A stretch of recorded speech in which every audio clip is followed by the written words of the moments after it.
The hall was packed so tightly that Seraphine could feel the warmth of the bodies around her pressing in from every side. She stood near the back, between old Edna from the weaving quarter and a young boy named Cole who had been fidgeting with his collar for the last 10 minutes. The hall of recognition smelled of pine resin and candle smoke. Every torch along the stone walls had been lit, and the ceiling above glowed with soft gold light that made the whole room feel like the inside of a lantern. Seraphine was 22 years old. She was not a girl who thought too much about herself. She did not spend long hours in front of polished metal, turning her face to catch the light. She did not save the best cuts of food for herself at supper, or push to sit closer to the fire during the cold months.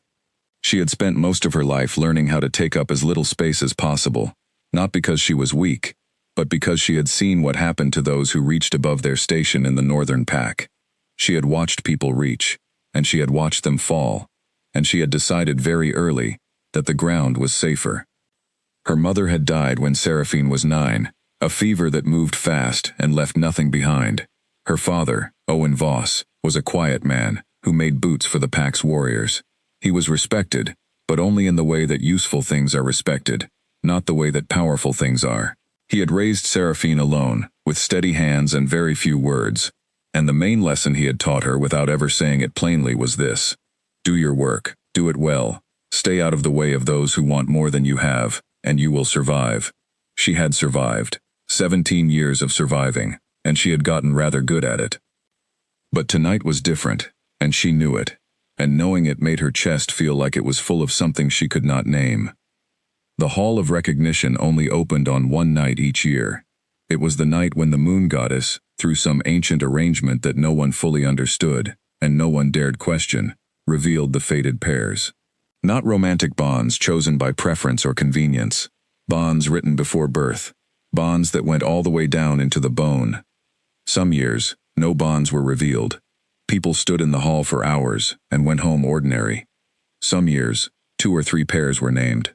Once, in the year before Seraphine was born, 7 bonds had been revealed in a single night, and people still talked about it the way they talked about floods or unusually cold winters. Something that marked a year, something that changed things. Most people in the hall tonight expected nothing to happen to them. They came because attendance was required. They came because it would have been disrespectful not to. They stood in their neat rows and they waited. And secretly, most of them hoped that when the night was over they would go home exactly as they had arrived. Unaffected, unbothered, free to choose their own partners in the ordinary way. Seraphine was one of those people. She had come because Owen had pressed her good coat and walked her to the door and told her to stand straight. She had come because she had not been able to think of a single good reason not to. She had absolutely no expectation of anything happening to her. She was a bootmaker's daughter from the lower quarter. She had no special powers, no elevated bloodline, no remarkable history. She was simply Seraphine Voss, and that was never going to be enough for the moon goddess to take notice of. That was what she believed, standing in the back between Edna and Cole, while the candles burned and the hall grew warm, and the alpha of the northern pack, a broad-shouldered man named Elder Greff, stood at the front of the room and watched the air above the crowd with the particular patient expression of a man who had done this many times. Then the light changed. It was not a dramatic change. It did not arrive with thunder or wind or any of the things that stories promised. It was simply that the gold of the candles shifted, very slightly, toward silver, a cooler color, a quieter one. And in that shift, Seraphine felt something pull at the center of her chest, like a cord she had not known was there, had been plucked by a careful hand. She put her hand over her heart automatically. Cole turned to look at her. Edna turned to look at her. The pull came again, stronger this time, not painful. The opposite of painful. It was warm and certain, and it was pulling her forward, toward the front of the hall, toward the long open space where Elder Greff stood watching. Seraphine took one step without deciding to take it, then another. The crowd parted for her, not dramatically, but in the way that people move when they can see that something is happening, quietly, carefully, creating a path without meaning to. She walked through them all with her hand still pressed to her chest, and she did not look at any faces, because she could not afford to look at any faces. She could only follow the pull, which was growing warmer and more certain with every step, and which was leading her forward, forward, forward, toward the front of the hall. She stopped when she was about 10 feet from Elder Greff. The cord in her chest stopped pulling. She lowered her hand. Elder Greff was looking at something to her right, and so she turned, because the cord was not just pulling her forward now, it was pulling her sideways toward something specific, and she turned, and she saw him. Dorian Crest was standing on the raised platform to the right of the main floor, with 3 of his council members flanking him on each side. He was tall, genuinely tall, not in the way that men sometimes seem tall because of how they held themselves, but structurally, physically tall, with the kind of frame that filled a doorway. He wore a deep gray coat with the Northern Pack's crest on the shoulder. His hair was dark brown, cut close on the sides. He had a strong jaw and dark eyes, and he was already looking at her before she had finished turning, which meant that he had felt the pull before she had turned to find its source. He was 28 years old. He was the heir to the alpha seat of the most powerful pack in the Northern Realm. His family had held that seat for 6 generations. He had trained since childhood for the position that would one day be his. He had fought 3 formal challenges before his 25th birthday, won all 3, and had not been challenged since. He was, in every measurable way, the most powerful person in this hall. He was looking at Seraphine Voss, Bootmaker's daughter, with an expression she had not expected. She had expected surprise. She had been prepared for surprise, because she was surprised herself. She had been prepared, on some distant level, for the possibility that he might even feel some warmth toward her, because that was how fated bonds worked. There was warmth, there was recognition, there was the sense of meeting someone you had always been meant to meet. What she had not been prepared for was the coldness that settled over his features when his eyes met hers. It was not sudden, it arrived the way winter arrived, not all at once, but through a steady withdrawal of warmth, until what was left was simply the absence of it. He looked at her, and something in his expression went very far away, and what remained on his face was careful, controlled, and very cold. She understood, in that moment, exactly what was about to happen. But understanding did not prepare her for it. Elder Greff was speaking. He had moved to stand between them, and he was reciting the formal words that the ceremony required. Words about the bond, about the goddess, about the sacred nature of what was being revealed. Seraphine heard them the way you hear sounds from another room. The words were there, but they were not reaching her. What was reaching her was the cord between herself and the man on the platform, glowing warm and certain in her chest, insisting that he was hers and she was his, insisting with the kind of certainty that only things written before birth can have. And what was also reaching her was the way he was looking at her. Someone in the crowd whispered, then someone else. The word moved through the hall in pieces. Seraphine Voss, the bootmaker's daughter. Voss, the lower quarter. Voss. And she heard it the way you hear your own name spoken in a room where people think you cannot hear them. Flat, factual, carrying all the weight that facts can carry when the fact is something unfortunate. Dorian Crest stepped down from the platform. He walked toward her slowly. The crowd had gone very quiet. Elder Greff had stopped speaking. He stopped 4 feet from her. She raised her eyes to his face. He said her name first, Seraphine Voss, not because the ceremony required it, but because he wanted everyone in the hall to be certain of exactly who was standing in front of him. He said it clearly, without rushing, in the voice he used when he was making announcements that required the full attention of every person present. The name landed in the hall and did not echo. The silence caught it. Then he said, I, Dorian Crest, heir and alpha of the Northern Pack, formally decline this bond. The hall did not react the way it would have if someone had screamed or fallen. It reacted the way it reacted to something truly unexpected, with a silence that was heavier than noise. People did not gasp. They went still, the kind of still that comes before the understanding arrives. Dorian continued speaking. He spoke about bloodline. He spoke about the responsibility of his position. He spoke about what the alpha seat required, what it demanded of those who held it, and what it demanded of those who stood beside whoever held it. He spoke about strength and rank and legacy, and the requirements of leadership that stretched back 6 generations. He was thorough. He did not rush. He made sure that everyone in the hall understood, not just what he was doing, but why. And the why was this. Seraphine Voss was not enough. She was not enough by bloodline. She was not enough by rank. She was not enough by history or by power, and to allow a bond like this to stand would be an insult to everything the Northern Pack had built and everything it intended to be. He spoke for almost 4 minutes. Seraphine stood and listened to all of it. She did not look away from him while he spoke. She had decided, in the first 5 seconds, that she was not going to look at the floor. She was not going to look at her hands or at the wall, or at any of the faces in the crowd that she could feel turned toward her like flowers, toward a very terrible light. She was going to look at him.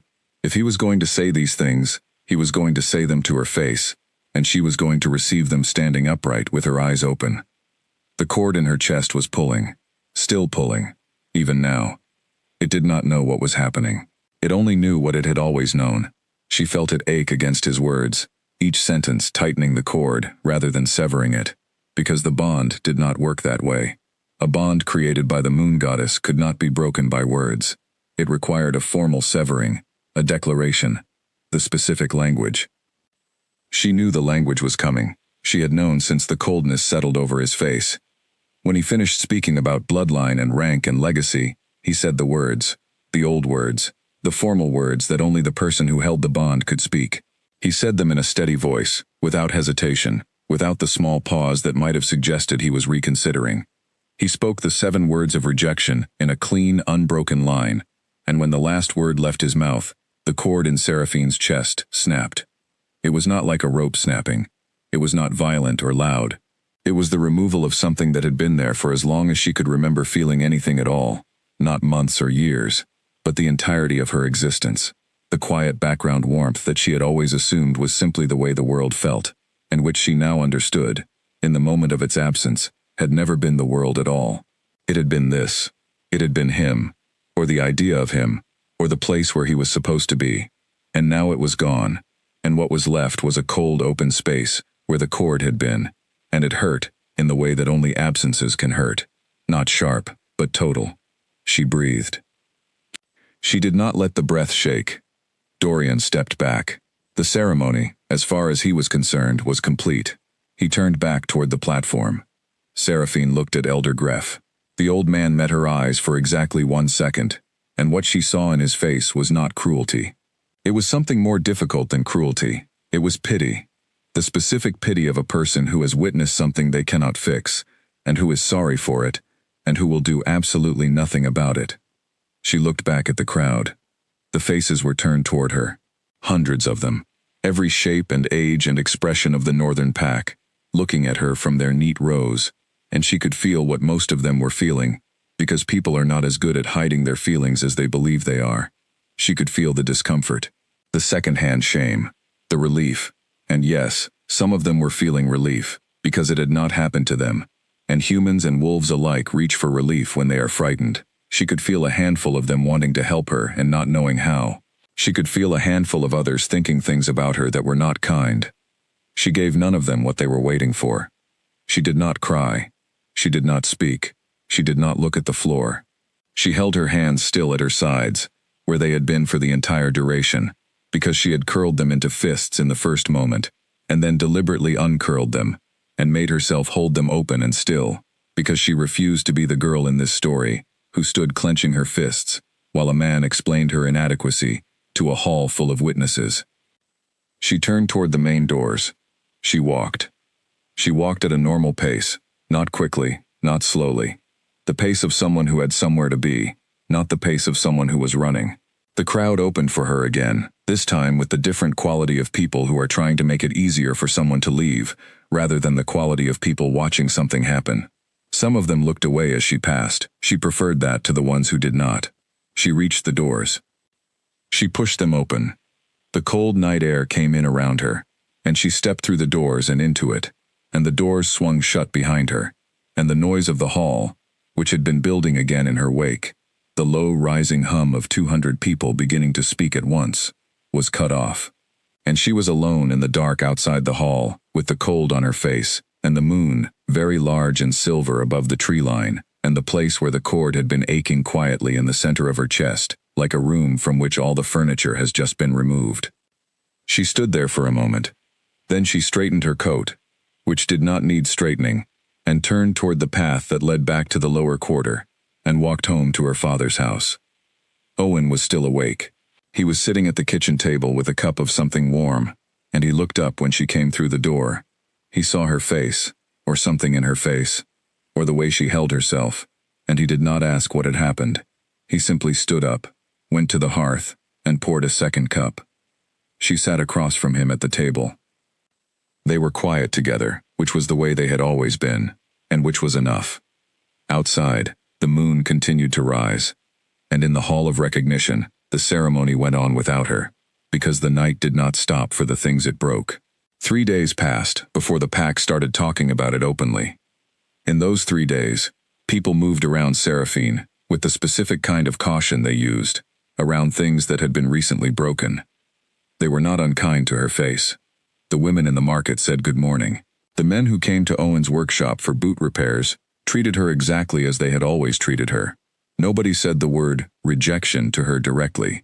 Nobody said Dorian Crest's name in her presence. Everyone behaved as though they had collectively decided that the best way to deal with what had happened was to act as though it had not. Seraphine let them. She went to work in her father's workshop every morning, cutting leather, punching eyelets, pulling thread through thick hides until her fingers were marked with small pink lines.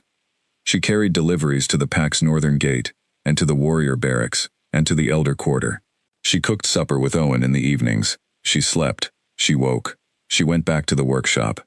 She did not go to the hall, or the gathering ground, or the pack's central market more than she had to.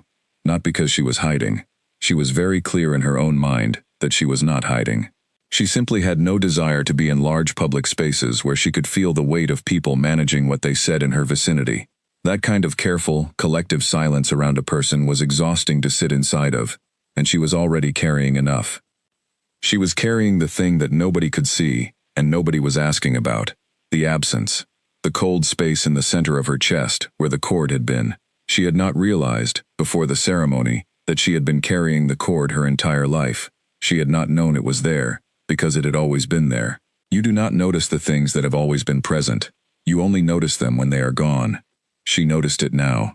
She noticed it at odd moments, carrying water from the well, stepping over the threshold of the workshop in the morning, lying in her narrow bed in the dark. There would be a moment of reaching, her chest searching for the warmth that had been there for 22 years, and then there would be the cold discovery that the warmth was gone, and it was like walking in the dark and expecting a step that is not there, that small, repeated drop of the foot into nothing. She had read enough to know that rejected bonds could heal. It took time, months, sometimes longer. The pack's old records mentioned it in dry language. Separation from the bond usually resolves within a full cycle of seasons, as though the experience of losing something written into your existence before you were born was roughly comparable to recovering from a sprained ankle.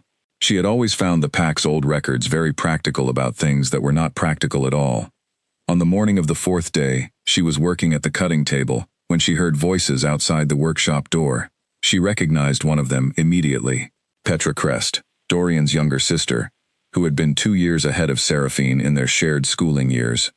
Petra had always been easy to recognize by voice.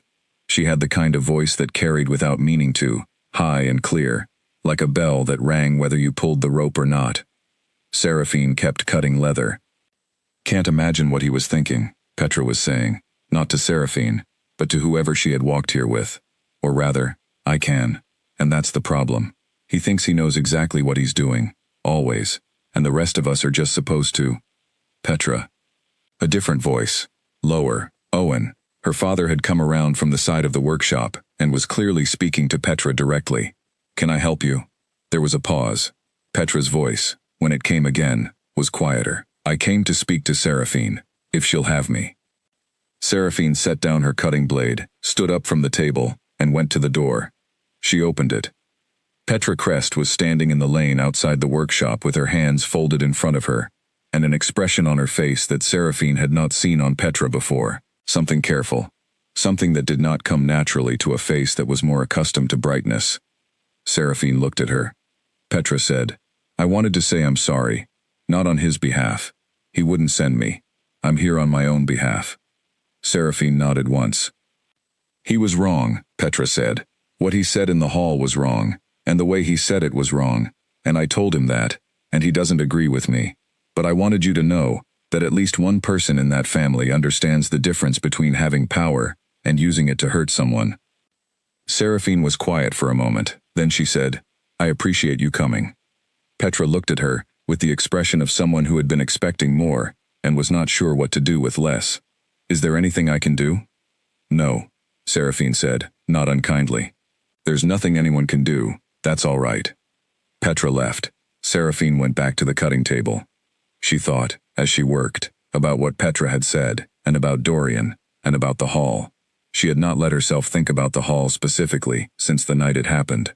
She had been careful about that. There was a certain kind of memory that, if you let it play out fully, became a habit, something your mind returned to without being invited, wearing a groove in your thinking until every quiet moment filled up with the same scene on repeat. She had been deliberately blocking the groove before it could form. But now she let herself think about it, there in the workshop, with the smell of leather around her, and the steady sound of Owen working in the next room. She let herself remember the hall, the candles, the silver shift in the light, the pull in her chest, the walk through the crowd, the moment she turned and saw him looking at her with the cold already settling. She thought about the 4 minutes he had spoken. That was the part she kept coming back to. Not the rejection itself. She could make herself understand the rejection, even if she did not accept it, even if it had left a wound that would take months to heal. She could hold the shape of it. A man in a powerful position, who had a clear idea of what his position required, who saw a bond that did not fit that idea, and who refused it. That was not good, but it was at least comprehensible. People made decisions based on what they thought they needed. Sometimes they were wrong, and sometimes the wrongness hurt other people, but she could find the logic in it. What she could not find the logic in was the 4 minutes. He had not needed to speak for 4 minutes. He had not needed to speak at all, beyond the formal words of severance. The ceremony did not require an explanation. Nobody in that hall would have asked for one. He had chosen, on his own, to explain himself, to lay out his reasoning in detail, in public, in front of every witness available to him. He had chosen to make the case that she was specifically not enough, not just to decline a bond, which was his right, but to detail the specific and thorough ways in which she fell short. She turned that over carefully in her mind, the way she would turn a piece of damaged leather to find the exact line of the flaw. Why would a person do that? Why would a person who already held all the power in the room feel the need to use it so completely? She thought about the faces in the crowd when she had walked out. She thought about the specific faces she had catalogued, systematically, as she moved through the parted people. The discomfort, the pity, the relief.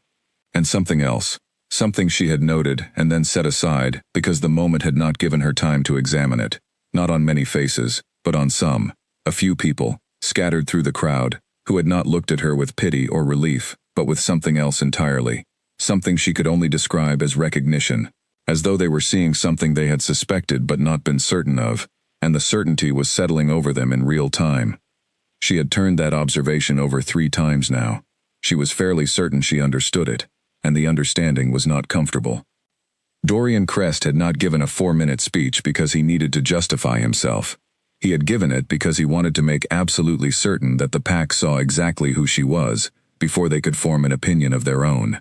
He had wanted the label attached before anyone could look at her clearly. He had wanted the crowd to receive her through the frame of his description, so that when they looked at her walking out of the hall, they saw a girl who was not enough, rather than a girl who had just been publicly refused in the cruelest possible way. The distinction mattered. If they saw the second thing, a girl who had just been publicly humiliated by a man in a position of enormous power, they might feel something uncomfortable about the man. They might question him.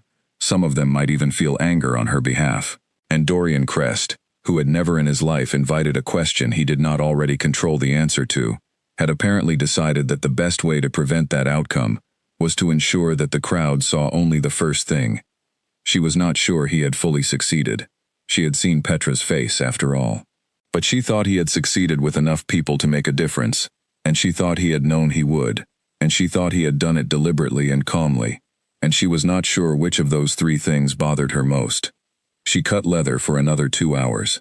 The spring light moved across the workshop floor slowly, the way it did in this part of the year, taking its time about everything. Owen brought her a bowl of soup at midday and set it on the corner of the table without saying anything. She ate it, without putting her work down.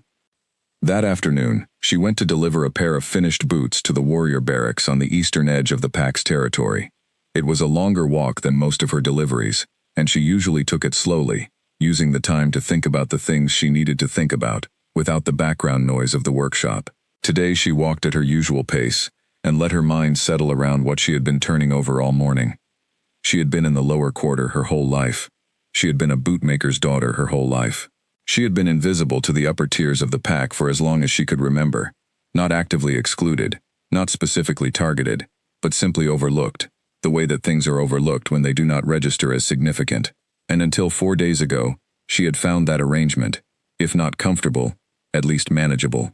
She had built a life inside it. She had her work, her father, her small and reliable set of habits that carried her through each day, without too much friction. The ceremony had changed something. Not only by what it had revealed and then taken away, but by what it had made visible. She had stood in that hall, and the moon goddess herself had said, "This is where she belongs. This is her match." And a man with a public platform, and an audience, and 6 generations of power behind him, had immediately, publicly, and thoroughly said the opposite. And the crowd had largely accepted his version, because he was the one with the platform and the audience, and the 6 generations. And she had walked out, not because she had agreed with him. She had not agreed with him for a single second of those 4 minutes.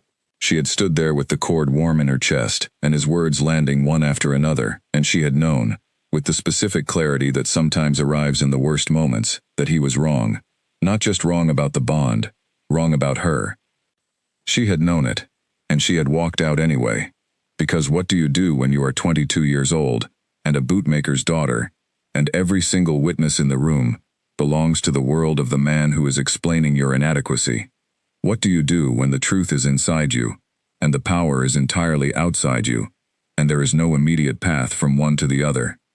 You walk out. You do not run, you walk. But she was beginning to understand, in the days since the ceremony, that walking out had been step 1. The question that was forming, slowly and with more shape each day, was what step 2 was going to be. She delivered the boots. The warrior who received them at the barracks door was a large, quiet man named Brent, who had bought boots from Owen for 15 years, and who greeted Seraphine the same way he always had, with a small nod, and a fair price, and no extra words. She was grateful for it. She returned the nod and walked home.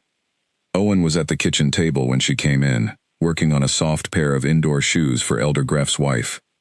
He looked up, and she looked at him, and she sat down across from him, and she said, "I'm thinking about what comes next." Owen threaded his needle very carefully. He said, "Tell me." And she did. Not all of it, not the part about the 4 minutes or the crowd's faces or the cold open space in her chest. She told him the part she had decided while she was walking back from the barracks. She told him about the conversation she had been putting off having with herself, and the conclusion it had arrived at, and the fact that she was not sure yet what that conclusion meant in practice, but she was becoming fairly certain that the lower quarter was not going to be able to hold her much longer. Owen listened with the patient face of a man who had been waiting for this conversation for some time, and who was not going to make it harder than it already was. When she finished, he looked at his needlework for a moment, and then he said, "I always thought this pack was too small for you." She looked at him. "I didn't say anything," he said, "because I didn't want you to feel like you had to leave. This is your home." But it was always true. She reached across the table and put her hand over his for a moment. Outside, the evening was coming in, and the pack's fires were being lit, and somewhere across the territory, in the large stone house on the northern hill, a man named Dorian Crest was going about his evening, and he had no idea what was sitting quietly across a kitchen table in the lower quarter. She had not figured out what came next yet, but she had figured out that something did, and that was enough for now. She pressed her hand over her father's once more, and then let go, and stood, and went to help him close up the workshop for the night, the leather pieces he had set aside for tomorrow. The tools hung in their places on the wooden rack above the bench, the candles trimmed, the shutters latched. It was ordinary. It was exactly the same as every other evening of her life, and she moved through it the same way she always had, careful and quiet and thorough. But inside her, something had shifted into a new position. Something that had always been flat against the ground was very slowly lifting its head. She could not have described it in words that anyone else would have found convincing. She was not sure she could have described it in words at all. But it was there, and she trusted it more than she trusted almost anything else she knew. She found the information she needed in the pack's Eastern Records room, on a shelf that nobody had disturbed in what looked like several years based on the dust. The records were kept in bound leather volumes, one per decade, each one dry and specific in the way of official records that were never meant to be interesting, but only meant to be complete. She had asked the archivist, a thin, older man named Gregory who smelled of ink and kept his spectacles on a cord around his neck, if she could look at the boundary records from the past 40 years. He had looked at her for a moment with the expression people had been giving her this week, and then he had brought her the volumes without further comment. She spread them open on the reading table and spent the better part of a morning going through them. The Eastern Realm was not a mystery. It was not a secret. Every wolf in the northern pack knew that beyond the Thornwall Mountains, roughly 2 weeks' travel east by foot, there was a kingdom. A real one, not a pack, but a kingdom, with its own governance and its own history, and its own way of doing things. The Thornwall Kingdom had been founded 3 generations ago by a group of packs who had decided that the old system of hereditary alpha rule was inefficient and, more importantly, unfair. They had combined their territories, established a shared border, and created something new, a leadership structure, in which anyone, regardless of bloodline or birth rank, could compete for the alpha seat through a formal trials process that tested ability rather than ancestry. That was the detail that everyone in the Northern Pack knew, and that most of them said with a slight tone of skepticism, because the idea that leadership could be tested for, rather than born into, was genuinely foreign to Northern thinking, and things that are foreign tend to be viewed with automatic suspicion by the people they are foreign to. But Seraphine was not most people, and she was not viewing it with suspicion. She was reading the records carefully, the dry official language of boundary agreements and trade negotiation and leadership transitions, and she was building a picture. The Thornwall Kingdom held its leadership trials once a year, during the winter solstice. The trials were open to outsiders. This was a specific and deliberate policy, written clearly into their founding charter, because the founders had believed that closing the leadership pool to your own population was exactly the kind of thinking that had led to the problems the old system created. Anyone who presented themselves at the Thornwall border during the 2-week window before the solstice could request admission to the trials. There was no entrance fee, no letter of introduction required, no sponsor from within the kingdom needed. You presented yourself, you stated your intention. You were admitted or you were not. The criteria for admission were not written down anywhere in the records she was reading, because they were apparently at the archivist's discretion, and the archivist's thinking was not subject to formal documentation. But the trials themselves were 3 days of testing in 5 categories: physical strength and endurance, strategic thinking, leadership under pressure, negotiation and diplomacy, and finally, something described in the records only as the internal challenge, which was not further defined in any document she could find. The last category bothered her slightly, not because she was afraid of it, but because she preferred to know what she was preparing for. She made a mental note to ask about it if she got that far. She copied the relevant information onto a piece of paper in her small, careful handwriting, rolled the paper, tucked it into her coat pocket, and returned the volumes to Gregory with a polite thank you. Gregory watched her go with an expression she could not read.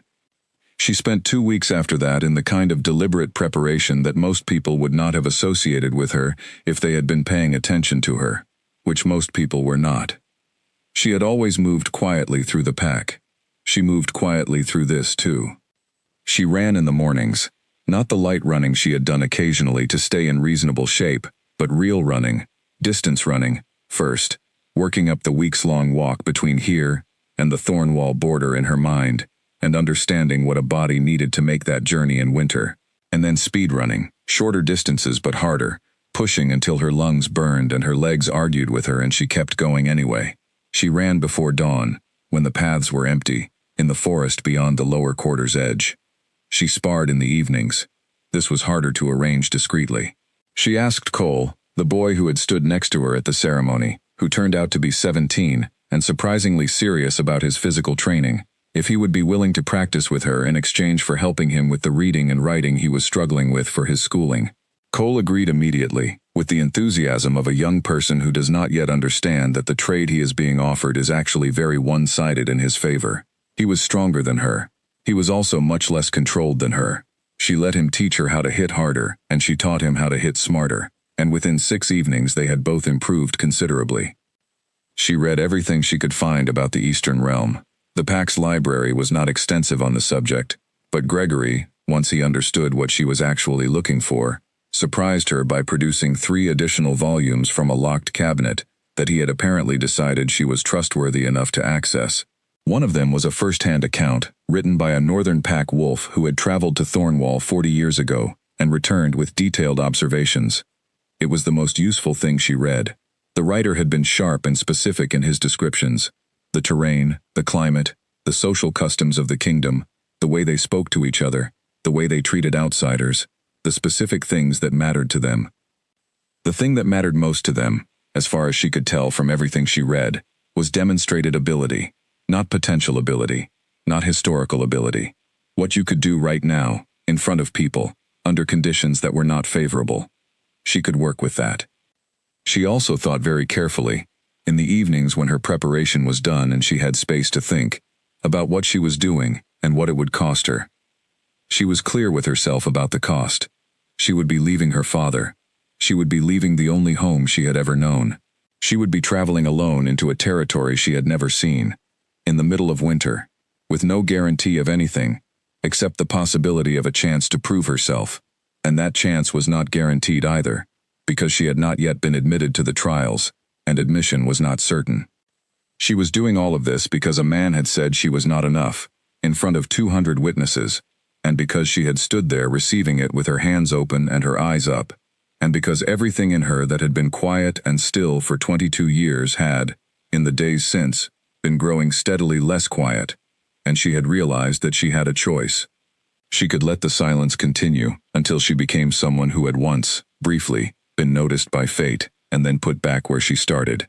Or she could take the thing that had been named, the cold, furious, quiet certainty of her own ability, and go somewhere that would actually let her test it.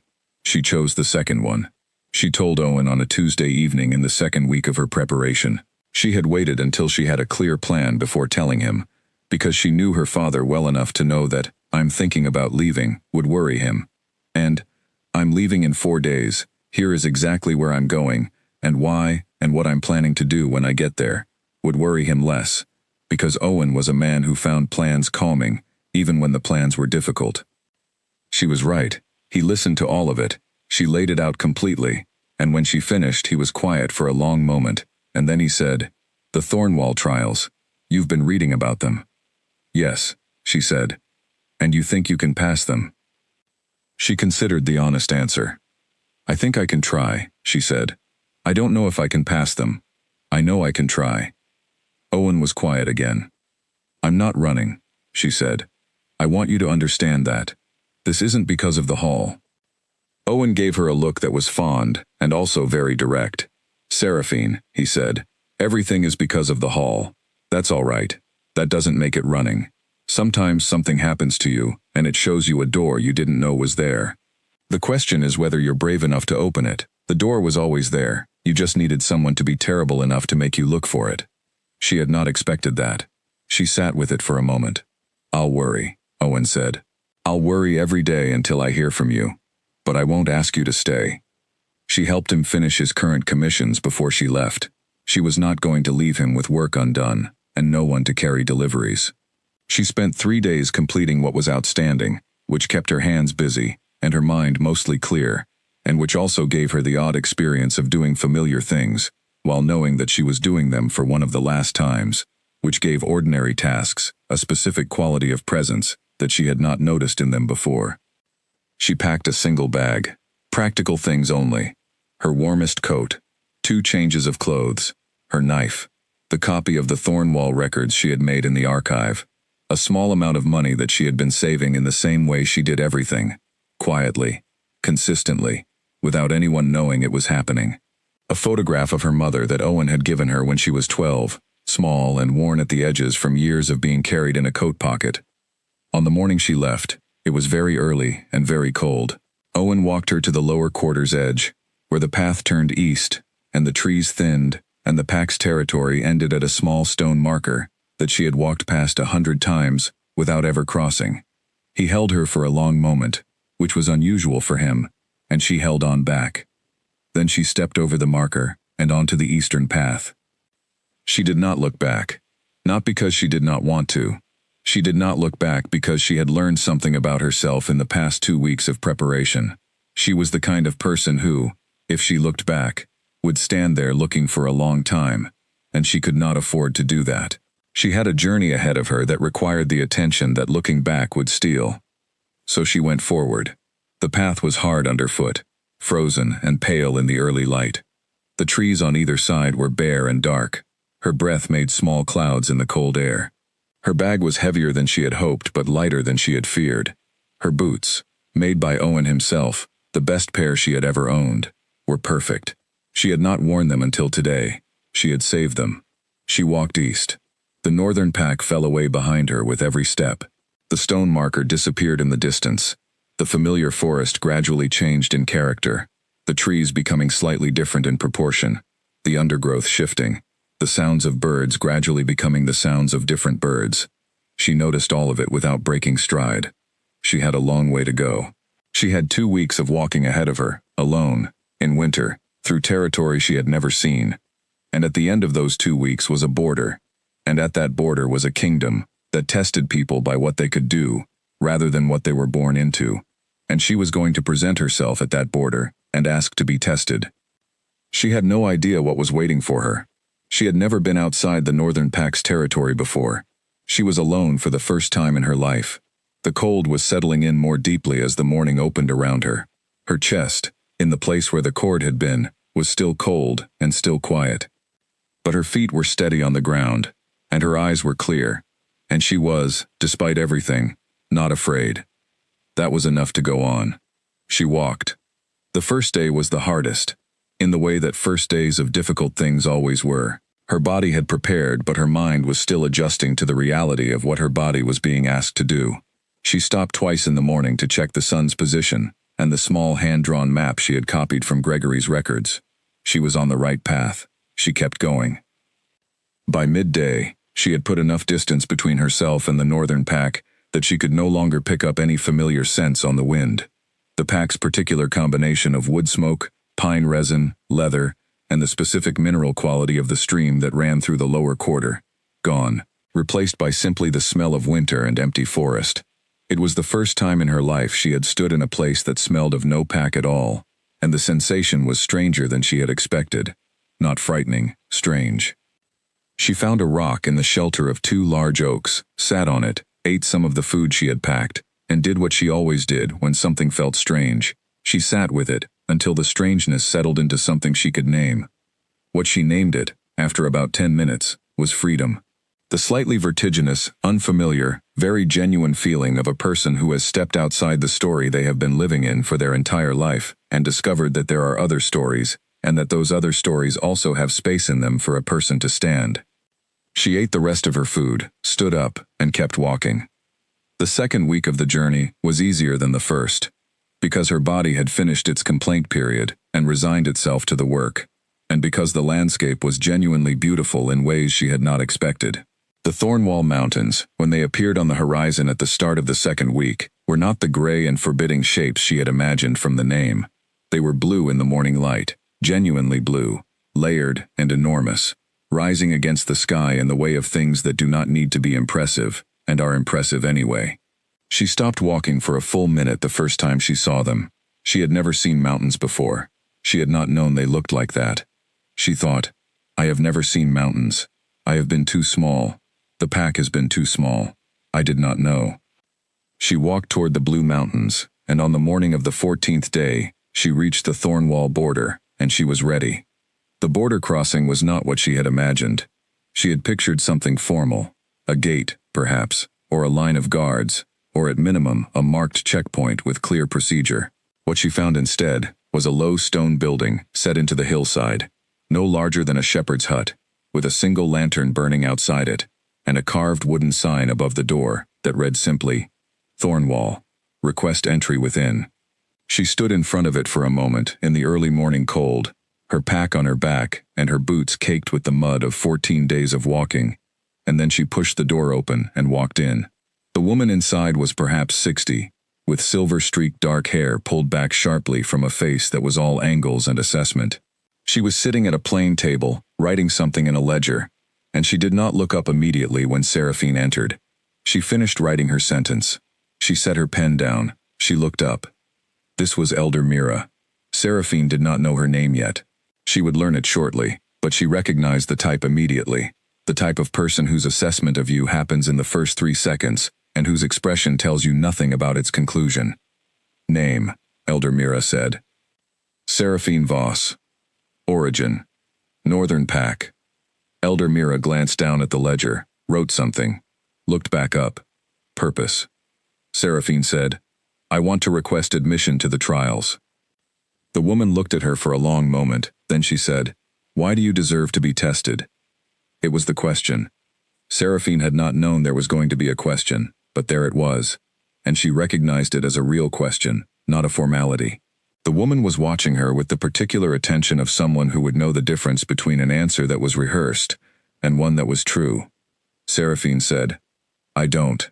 That's why I'm asking to be. Elder Mira was quiet for exactly 4 seconds. Then she wrote something in the ledger, turned it around, and pushed it across the table with her pen. Sign, she said. Trials begin at dawn on the solstice. 8 days from now. You'll be in the East Wing. Food is provided. Don't cause trouble. Seraphine signed. She had been admitted. She walked out of the stone building, into the thin winter sunlight of Thornwall, and she looked at the kingdom spread before her. The mountains above, the valley below, the distant shapes of buildings and roads and the smoke of fires rising in the morning cold. And she took a breath of air that tasted of a place she had never been, a place that had not decided anything about her yet, a place where nobody knew what she was or was not. 8 days until the trials. She had work to do. The east wing of the trials complex was a long stone building that held 32 rooms, and every one of them was occupied when Seraphine arrived. She could tell by the sound, voices behind doors, boots on stone floors, the particular quality of a shared space that has recently been filled with people who do not know each other and are deciding how to manage that. She found her room at the end of the corridor, a small square space with a cot, a shelf, a window that looked out onto the courtyard below, and a hook on the back of the door. She put her bag on the shelf and sat on the cot and listened to the building around her. The trials did not begin for 8 days, which meant she had 8 days of living alongside 31 other competitors before the actual testing began. She understood from the records she had read that competitors were permitted to interact freely during the waiting period, and that this was intentional. The kingdom's leadership had decided long ago that how a person managed the period before pressure was as informative as how they managed the pressure itself. She spent the first evening observing. The common room at the end of the East Wing corridor was large and warm, with 3 long tables and a fireplace at each end. She took a seat on the quieter side, with her back to the wall and a clear view of the room, and she watched the other competitors the way she had always watched people, without announcing she was doing it, without making it visible, letting her eyes move slowly and her face stay neutral. They were a varied group. She had expected, from what she had read about Thornwall's open admission policy, that there would be outsiders like herself. But most of the competitors appeared to be from within the kingdom, younger wolves who had spent years training specifically for this moment. She could identify them by the specific kind of casual confidence that only exists in people who are competing on familiar ground. They knew where the kitchens were. They knew which of the staff members to ask for extra blankets. They greeted Elder Mira's assistants by name. There were 5 obvious outsiders, including herself. She identified them by the same method, the brief pause before moving through a space, the eyes that swept a room before the body committed to it, the specific quality of someone calibrating an unfamiliar environment. She filed them away carefully. The others could be managed later. The outsiders were the ones she would need to watch most carefully, because outsiders who were good enough to come this far were either very good or very determined, or both. She noticed a young man sitting alone at the far end of the nearest table, eating methodically and reading a small book, who was doing precisely what she was doing, sitting with his back to the wall, watching the room from behind the screen of his book. He was perhaps 25, with a plain, still face and brown hair cut short. He looked up from his book at one point and looked directly at her, with the expression of someone who had also noticed that she was watching the room, and had now noticed that she had noticed him noticing. They regarded each other for about 2 seconds. Then they both returned to what they had been doing, which was, in a sense, the same thing. His name was Fletcher. She learned this over the following 3 days, as the waiting period created an inevitable gravity that pulled people into conversation. He was from a mid-tier pack in the southern region, he told her. A pack that was technically in a different kingdom's territory, but whose alpha had always had what Fletcher described as a tolerance for people going their own direction. He had come to Thornwall after winning his pack's own internal leadership trial, which he had entered not because he wanted to lead his pack, but because the winner received a letter of recommendation to the Thornwall trials, and the letter of recommendation had been the only thing he actually wanted. "Why Thornwall?" she asked him. They were in the courtyard on the 4th day, both having independently concluded that the common room had become too crowded to think in. "Because rank in Thornwall means something you actually did," he said. "Rank in most places means something your parents did. I'd rather earn the thing than inherit it." She found this interesting, not because it was a new idea. She had read the Thornwall founding charter and understood the philosophy, but because it was the first time she had heard someone say it as though it was simply obvious. As though the alternative were strange, rather than standard. She said, "Where I come from, the alternative is standard." Fletcher looked at her. "Northern Pack?" "Yes." He said nothing for a moment. Then, "I heard about the ceremony, the Hall of Recognition. Is that why you left?" She considered this question in the way she considered all direct questions about difficult things, by deciding what the true answer was, before deciding how much of it to give. The true answer was complex. The short version that was also true was simpler. "Partly," she said. "Partly it was the first time I looked up and realized I'd been looking at the floor for 22 years. Fletcher nodded, with the expression of someone who understood that answer completely, and did not require elaboration. They ate supper together most evenings after that. It was not a friendship exactly, not yet, because the trials were coming, and they would be competing against each other, and they both understood this without discussing it, but it was something, a kind of companionship, between people who were in the same unfamiliar place, and who both preferred to be in unfamiliar places with someone than alone. And it was honest, which she valued more than most things. She used the 8 days well. She ran the mountain paths above the complex every morning, adjusting her body to the altitude, which was higher than anything she had experienced before, and which required adjustment. She studied the courtyard layout, the topography of the surrounding land, the positions of the sun at different hours.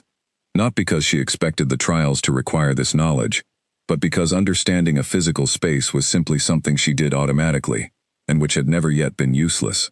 She talked to Elder Mira's assistants when the opportunity arose naturally, not by seeking them out, but by being present and willing when they had something to say. She learned that the physical challenge was held in the mountain pass to the north. The strategic test was conducted in a closed room. The leadership under pressure test involved a real scenario, not a simulated one, drawn from an actual current situation within the kingdom. The internal challenge, the 5th and final category, the one not documented in any record she had found, she asked about directly on the 6th day. One of Elder Mira's assistants, a young woman named Nell who had a brisk manner and apparently no patience for indirectness, told her, "It's the hollow. It's a sealed chamber. We put you in it. It shows you your fears. You have to pass through them." Seraphine said, "How do you pass?" "You go forward," Nell said, "regardless." Simple enough. The solstice morning arrived cold and clear, the sky over the mountains, a deep transparent blue before the sun appeared. Seraphine was awake an hour before dawn. She did not eat much. Her stomach was steady, not nervous, but she knew her body well enough to know that it would manage better on light fuel until the first challenge was complete. She dressed in the practical clothes she had packed for testing, pulled her hair back, and spent 20 minutes in her room, in the specific state of stillness she had learned to produce in herself, before difficult things. Not emptiness. She did not believe in emptiness. The mind was always doing something, and pretending otherwise was a form of inattention. But presence. Just the room, the cold air from the window, the weight of her own hands in her lap, the breath moving in and out at a pace she controlled. She was ready. Elder Mira assembled the competitors in the main courtyard at dawn. 32 people standing in the blue morning light, their breath visible, their faces a particular mixture of calm and alert that Seraphine recognized as the specific expression of people who had prepared as much as preparation could offer. Some of them were visibly more alert than calm. A few were visibly more calm than alert. Seraphine was both equally, which she thought was probably the right proportion. Elder Mira walked down the line without hurry, looking at each person briefly, saying nothing. When she reached Seraphine, she paused for exactly 1 beat longer than she had paused for anyone else, and something moved in her eyes that was too quick to name. Then she moved on. She spoke to the group without raising her voice, because she was the kind of person who had no need to raise her voice. The kind whose quiet created its own quality of attention. You've been here 8 days. You've seen the place you're asking to be part of. The trials last 3 days. Each challenge is evaluated independently, and there are no eliminations until all 5 have been completed. You will not know your scores until the end. Do your best in all of them. The only thing that disqualifies you entirely is deliberate harm to another competitor. She looked down the line. That's all. The physical challenge begins in 10 minutes. Follow Nell to the North Pass. They followed Nell to the North Pass. The physical challenge was brutal in a specific way that Seraphine had not fully anticipated, which was that it was also tactically demanding. She had expected endurance. The challenge was a mountain circuit, a fixed path that climbed to a marked point above the tree line and returned, covering roughly 20 miles of terrain that included a river crossing, 2 steep ascents, and a section of the path that was deliberately unclear and required the competitor to navigate by landmark rather than by marked trail. She was a strong distance runner. She had prepared, but she had prepared for endurance running, and parts of the circuit required the kind of specific mountain movement skills that were simply different from flat ground running, and she had to adjust mid-challenge for the scree sections that demanded a different weight distribution, a different stride. She adjusted. She came through the finish point in the middle third of the group. Not first, not last. Solidly in the competent range. Fletcher came in 2 places ahead of her. Neither of them looked at each other's position with any expression. The strategic challenge came on the second morning. She sat across a table from 2 of Elder Mira's assessors and was given a set of information, a border dispute with a neighboring territory, with maps and current population data and a record of the last 6 interactions between the 2 parties, and 40 minutes to produce a written response. Not a plan for winning, a plan for resolution. She wrote quickly, with the steady hand of someone who had spent most of her life doing detailed work, and she gave them 4 pages that were direct, specific, and required both parties to give something up, because she had found in the records of past Thornwall disputes that the resolutions which lasted were the ones that cost everyone something, rather than the ones that cost one side everything. She was not certain about the strategic challenge. She was fairly certain about the leadership test.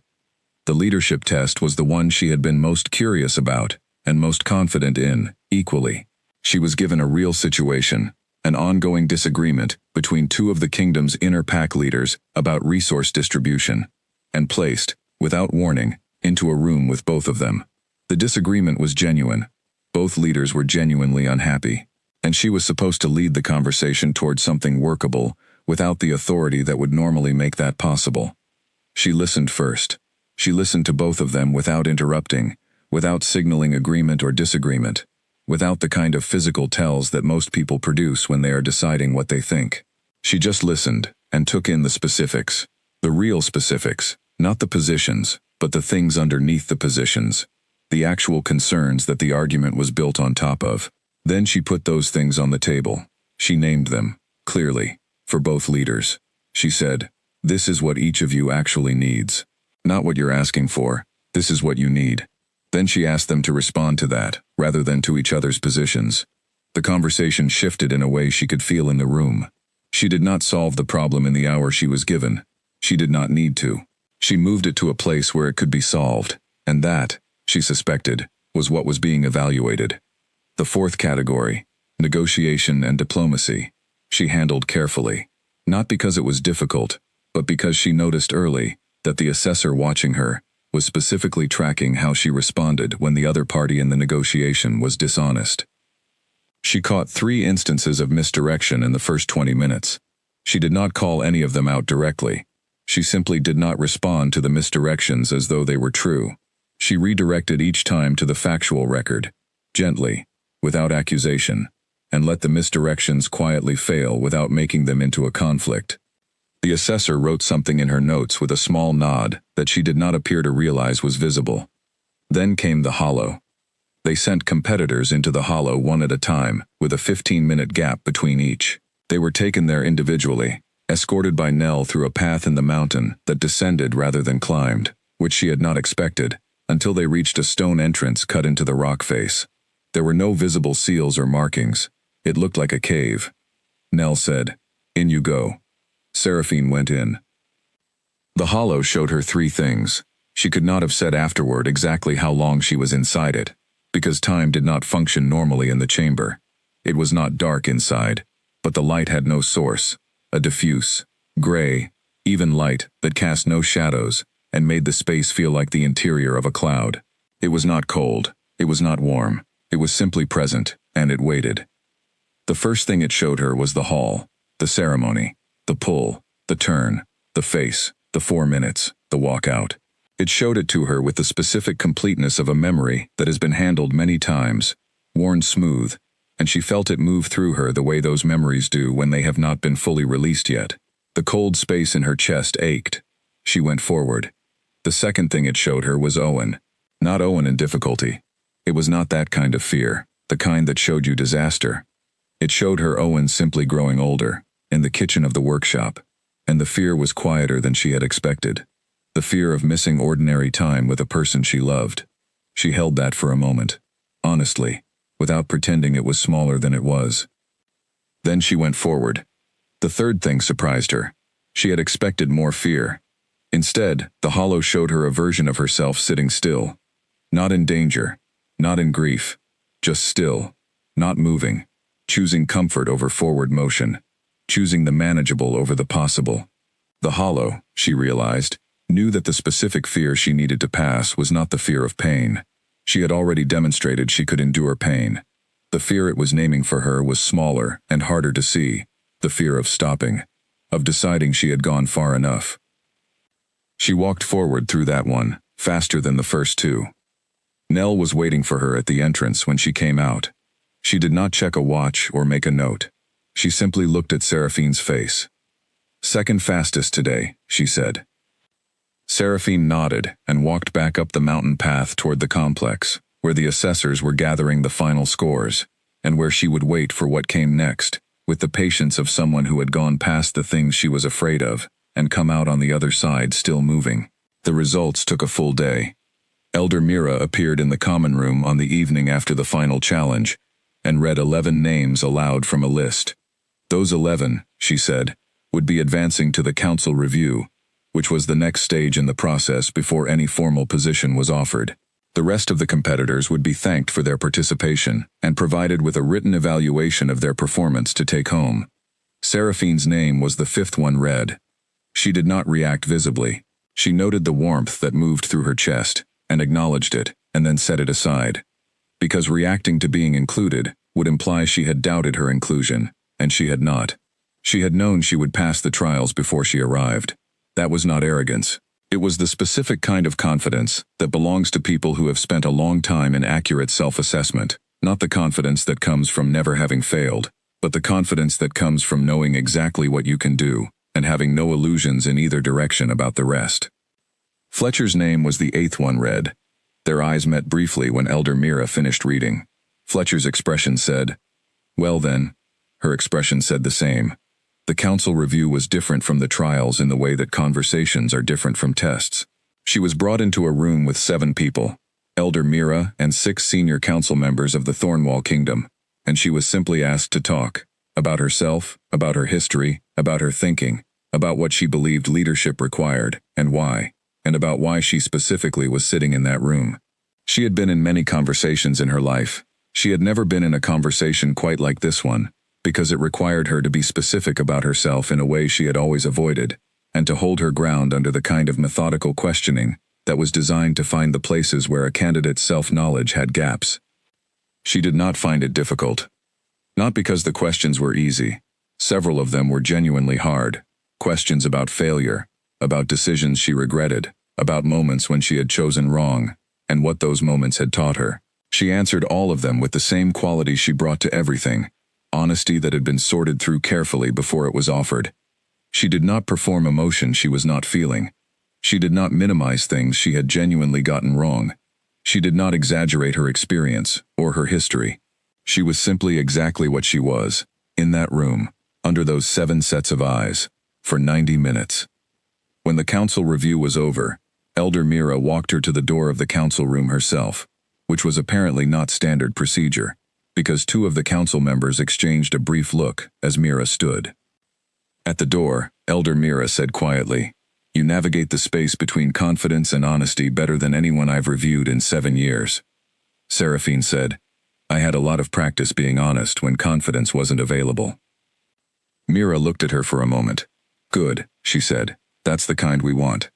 She walked back to the east wing, with the measured step of someone who was still not allowing herself to react to anything until something definite had been decided. She had learned this about herself in the first 22 years of her life. She was capable of very fine control, but that control came at a cost, and if she let herself feel relief before relief was warranted, the emotion would be waiting for her if the warrant did not come, and then she would be managing 2 things at once instead of 1. So she waited. She did not wait long. 3 days after the council review, she was summoned back to Elder Mira's office, which was a different space than the council room, smaller, personal, filled with the kind of organized papers and reference volumes that told you a great deal about the person who inhabited the space. Mira was a person who read widely, organized carefully, and kept nothing she did not use. Seraphine filed this away. Elder Mira told her that the council had reviewed all 11 candidates and were prepared to offer her a position, not the alpha seat. That would come through a different process, over time, through demonstrated leadership in an active capacity. But a scout commander's rank, with a team of her own and a section of the border to manage. The rank came with a uniform, a salary, and the formal status of an officer in Thornwall's leadership structure. It was a starting point, Mira said, from which movement was possible. Seraphine thought about it for approximately 2 seconds. Then she said yes. She wrote to Owen that night. She sent the letter with one of the kingdom's riders, which cost most of what remained of her money, and was worth every copper. She told him she had been given a rank. She told him she was staying. She told him she was not lost, and she was not in difficulty, and she had eaten well every day since the trials began. She told him she missed him, and would come to visit when her first assignment was complete, and that she loved him, and that she was exactly where she was supposed to be. She did not tell him about the cold space in her chest, because the cold space was slowly warming, not because of anything that had been given to her, or offered to her, but because of the specific warmth that belongs to a person who is doing the thing they were made to do, in a place that has room for them, and who can feel it working. She reported to her first day as scout commander on a Monday morning. The team she was given were 8 wolves, 3 of them from within the kingdom and 5 from various outside territories who had come through the trials in previous years and stayed. They were all older than her, which she had expected. They were all more experienced in Thornwall's specific terrain, which she had also expected. They looked at her with the careful neutral expressions of people who were reserving judgment, which was fair. She gathered them in the briefing room of the border station and told them she knew they were more experienced in this territory than she was, and that she intended to learn from that rather than pretend she was not. She told them her priorities for the section. No gaps, no delays, everything documented. She told them she would explain every decision she made until they knew her well enough not to need the explanation. She asked them each to tell her one thing about the section they thought the previous commander had done wrong. The room was quiet for a moment after that. She let the quiet sit. Then one of the oldest team members, a compact, steady wolf named Rupert, who had the face of a man who had spent most of his life outdoors, said, "He never walked the line himself, sent us out, stayed in the station." "I'll walk the line," she said. The room shifted slightly. She could feel it, the small collective adjustment of people recalibrating their initial assessment. She had not said she would walk the line to impress them. She had said it because it was true, and because she knew that the kind of leadership that earned trust was the kind that was physically present in the same conditions it was asking others to be present in. She walked the line. The section of the Thornwall border she was responsible for covered 40 miles of difficult mountain terrain, some of it accessible on foot, and some of it only manageable in wolf form. She covered the entire 40 miles in her first 2 weeks, first with 2 of her team members and then on her own stretches, learning the specific qualities of every section, where the terrain changed, where the weather patterns created particular challenges, where the border markers were in good repair, and where they needed attention. She filed detailed reports after every walk. She asked questions and wrote down the answers. She also had her wolf for the first time in her adult life without restraint. This was the change she had not anticipated, and it was the one that undid her entirely, but in the very best way. In the northern pack, her wolf had always been a source of low-level discomfort for the people around her.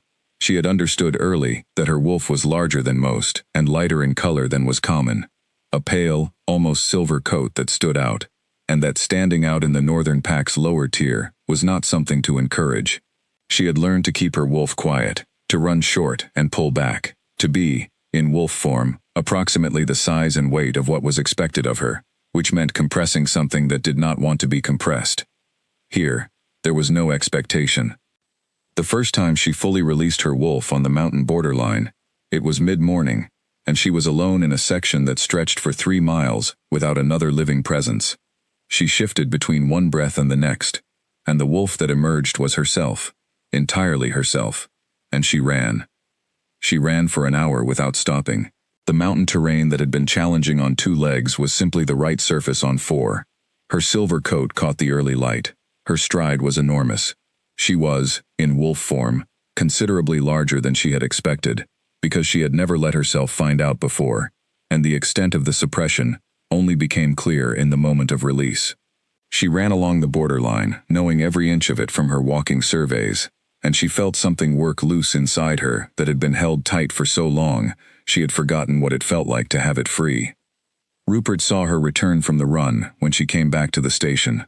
He was standing at the door, having been out on his own patrol. He looked at her for a moment. He said, "The silver on the north line this morning. That was you." She looked at him. He said, "I've been on this border 15 years.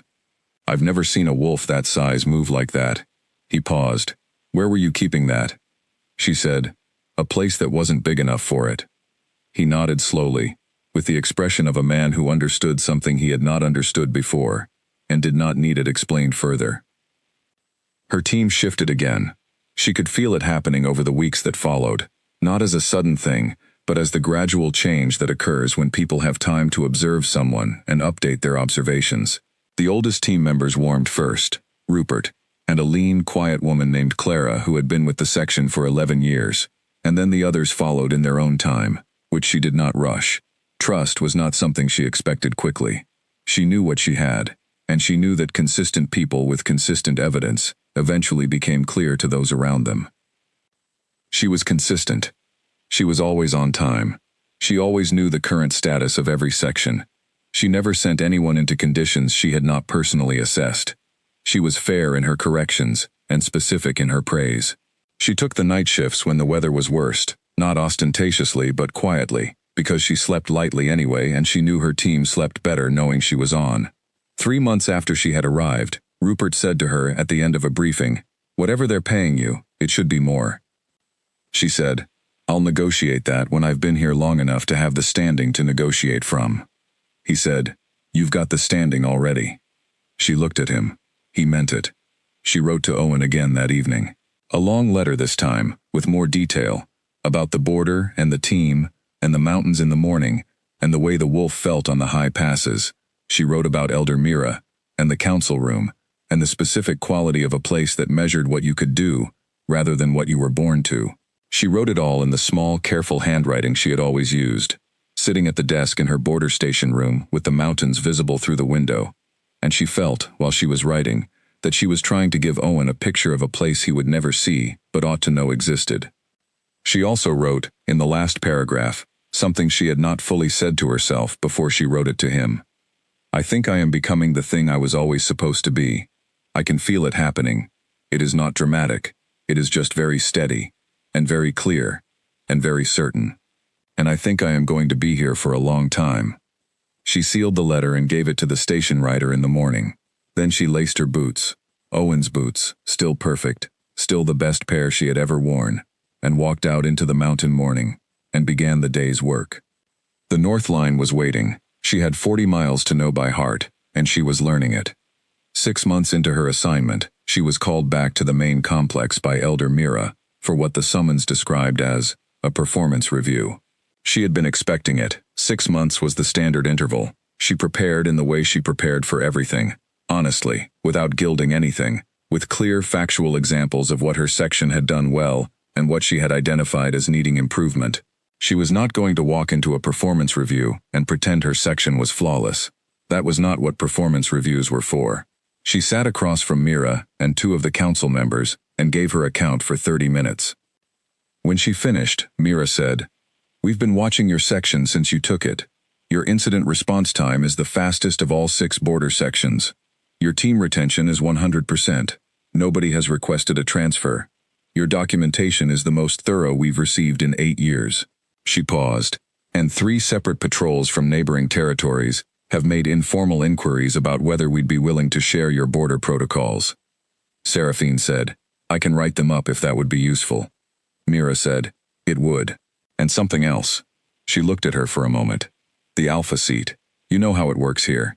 It is not hereditary. It is earned through demonstrated leadership over time, reviewed by the council. The current Alpha, Caden Ashvale, has been in position for 6 years. He is not going anywhere. But we build the next tier of leadership continuously, and we identify people who are on that path, while they are still early enough to develop properly." She set down her pen. "You're on that path. I'm telling you formally because you should know. The council does not tell people this casually." Seraphine held the information steadily, the way she held all large things, without rushing toward them and without pulling away. "What does it require?" she said. "More of what you're already doing," Mira said, "consistently, over a longer period. And visibility. You need to work in situations where more people can see you lead. We'll move you eventually to a command that allows that." Seraphine nodded. "Any questions?" Mira said. Seraphine said, "The neighboring territories that asked about the protocols." "Which ones?" Mira looked at her assessors. One of them checked a record. The 3 closest eastern packs, and 1 inquiry from further out. She paused. "The northern region." Seraphine was quiet for a moment. "Which northern pack?" she said. The assessor looked again. The inquiry came through a trade contact, signed by the beta of the northern pack. Seraphine looked at the mountain through the council room window for 1 moment. Then she said, "Write them up as a formal document. Standard protocols, no exceptions listed. If the northern pack wants to use them, they can request them the same way anyone else would." Mira watched her.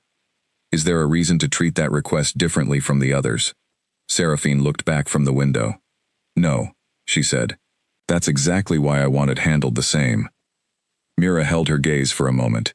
Then something in her face shifted, very slightly, into an expression that was not quite a smile, but was in the direction of one. She wrote something in her notes. "Good," she said. "You're dismissed." Seraphine walked back out into the afternoon, and she felt the cold space in her chest that had been warming for months go a small but definite degree warmer, because she had just been told she was on the path to the Alpha seat of the Thornwall Kingdom, and the Northern Pack was inquiring about her protocols, and she had answered both of those things the way she answered everything, with complete steadiness and without a single wasted word. And that, more than anything else that had happened to her since the ceremony, told her exactly who she was. She was Seraphine Voss. She was a scout commander in Thornwall. She was 23 years old, and she had just been told she was on the path to a kingdom's Alpha seat. And she had gotten here from a bootmaker's workshop in the lower quarter of a pack that had not thought she was worth the cord that connected her to its heir.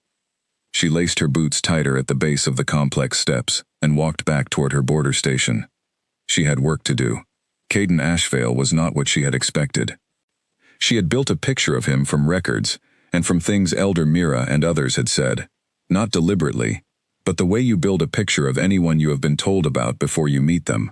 The picture was of a man who was capable and respected, who had led Thornwall for 6 years, who was measured and fair, an effective leader in the institutional sense, someone who ran things well.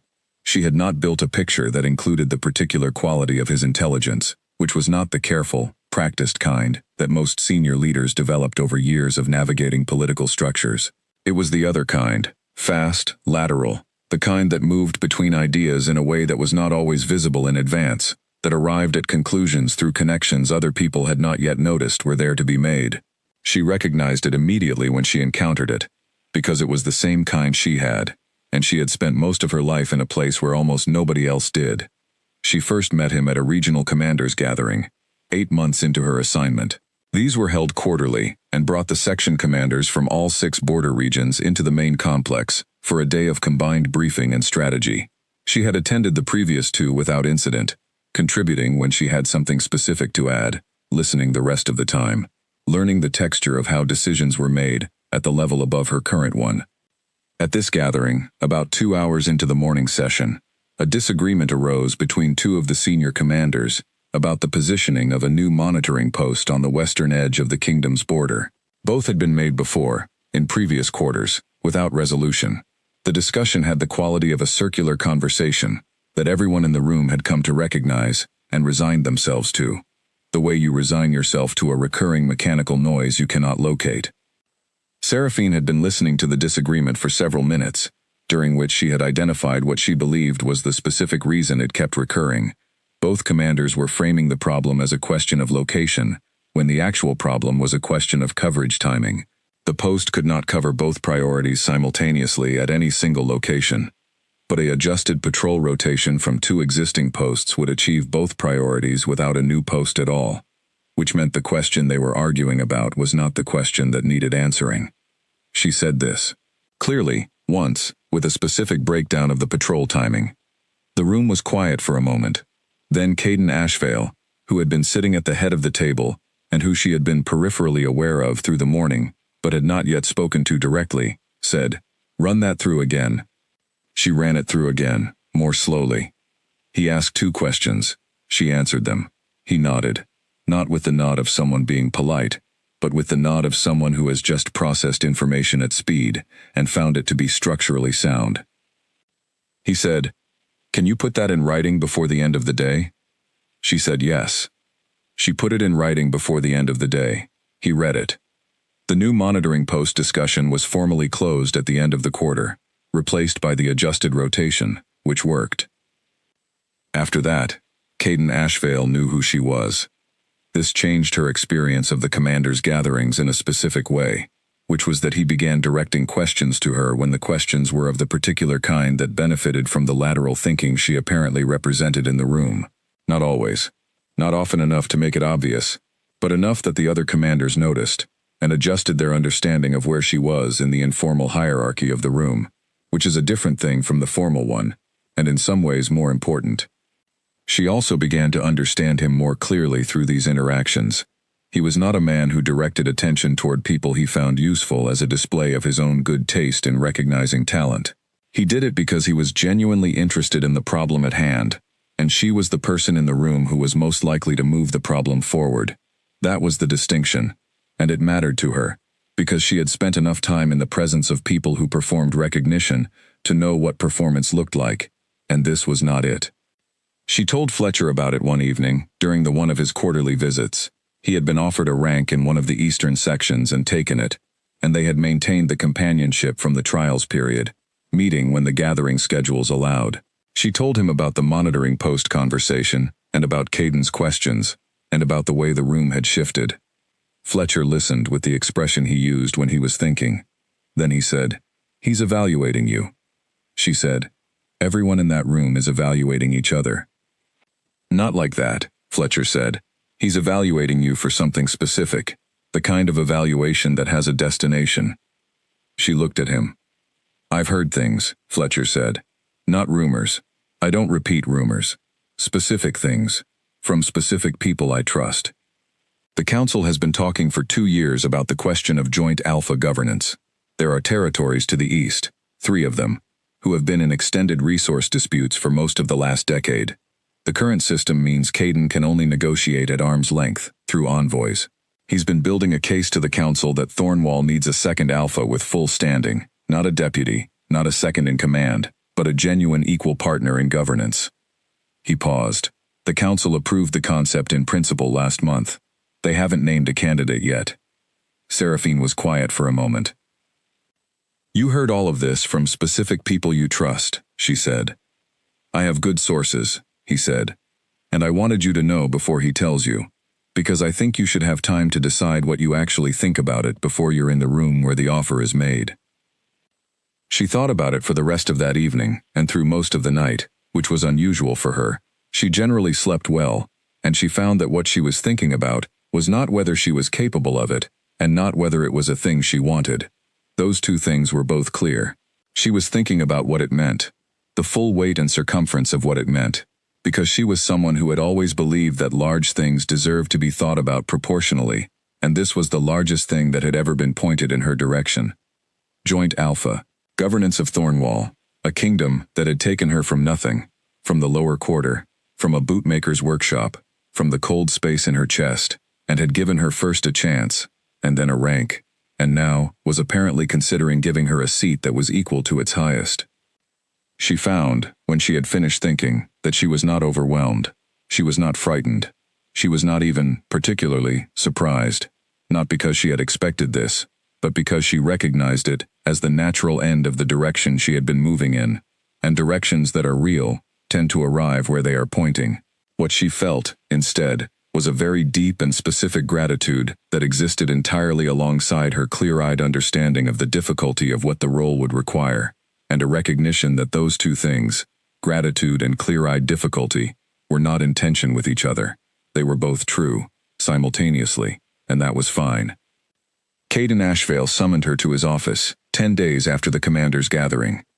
His office was on the second floor of the main complex, a large corner room with windows on two sides and a view of the mountains that she found, when she saw it for the first time, almost impossibly good. She thought, this is a person who chose this room because of what he could see from it. That told her something useful about how he thought. He was standing when she came in, which was not how most people in positions of authority greeted people in lower positions, and she noted it. He said, sit down, gesturing to two chairs on equal footing, near the window, not the desk, not the formal arrangement of superior and subordinate. She sat. He sat. He said, you know why you're here. She said, I'd rather hear it from you than confirm what I think I know. He smiled slightly, with the expression of a man who appreciated a response that did not try to manage the situation it was in.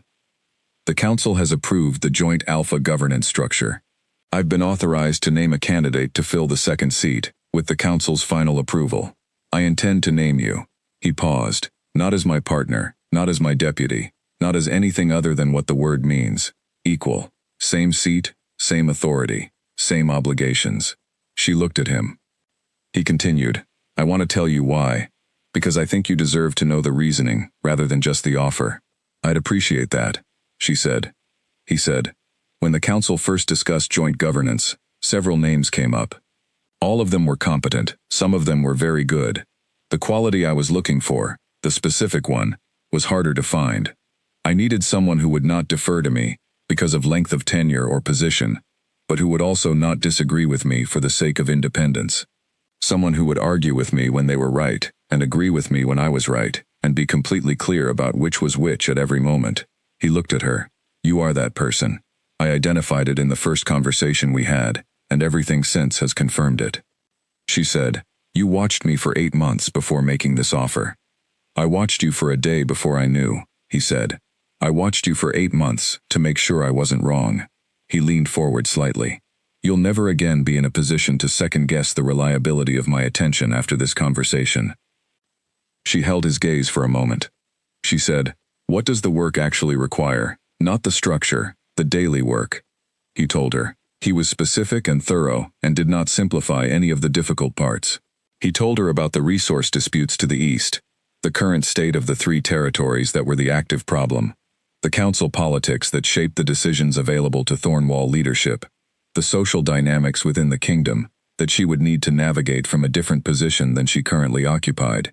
He told her what he found hard about the role and what he found rewarding. He spoke for 30 minutes. She listened to all of it. When he finished, she was quiet for a moment. Then she said, I need to ask you something that may seem beside the point. Ask, he said. She said, You're not offering me this because of what I came from.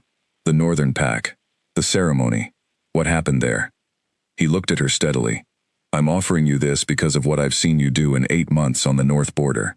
Everything about where you came from is your business, not mine. I need to be certain it's not a factor, she said. Even an unconscious one. Even well-intentioned. He said, It isn't. I'll tell you why I know. I don't care about the specifics of where you came from.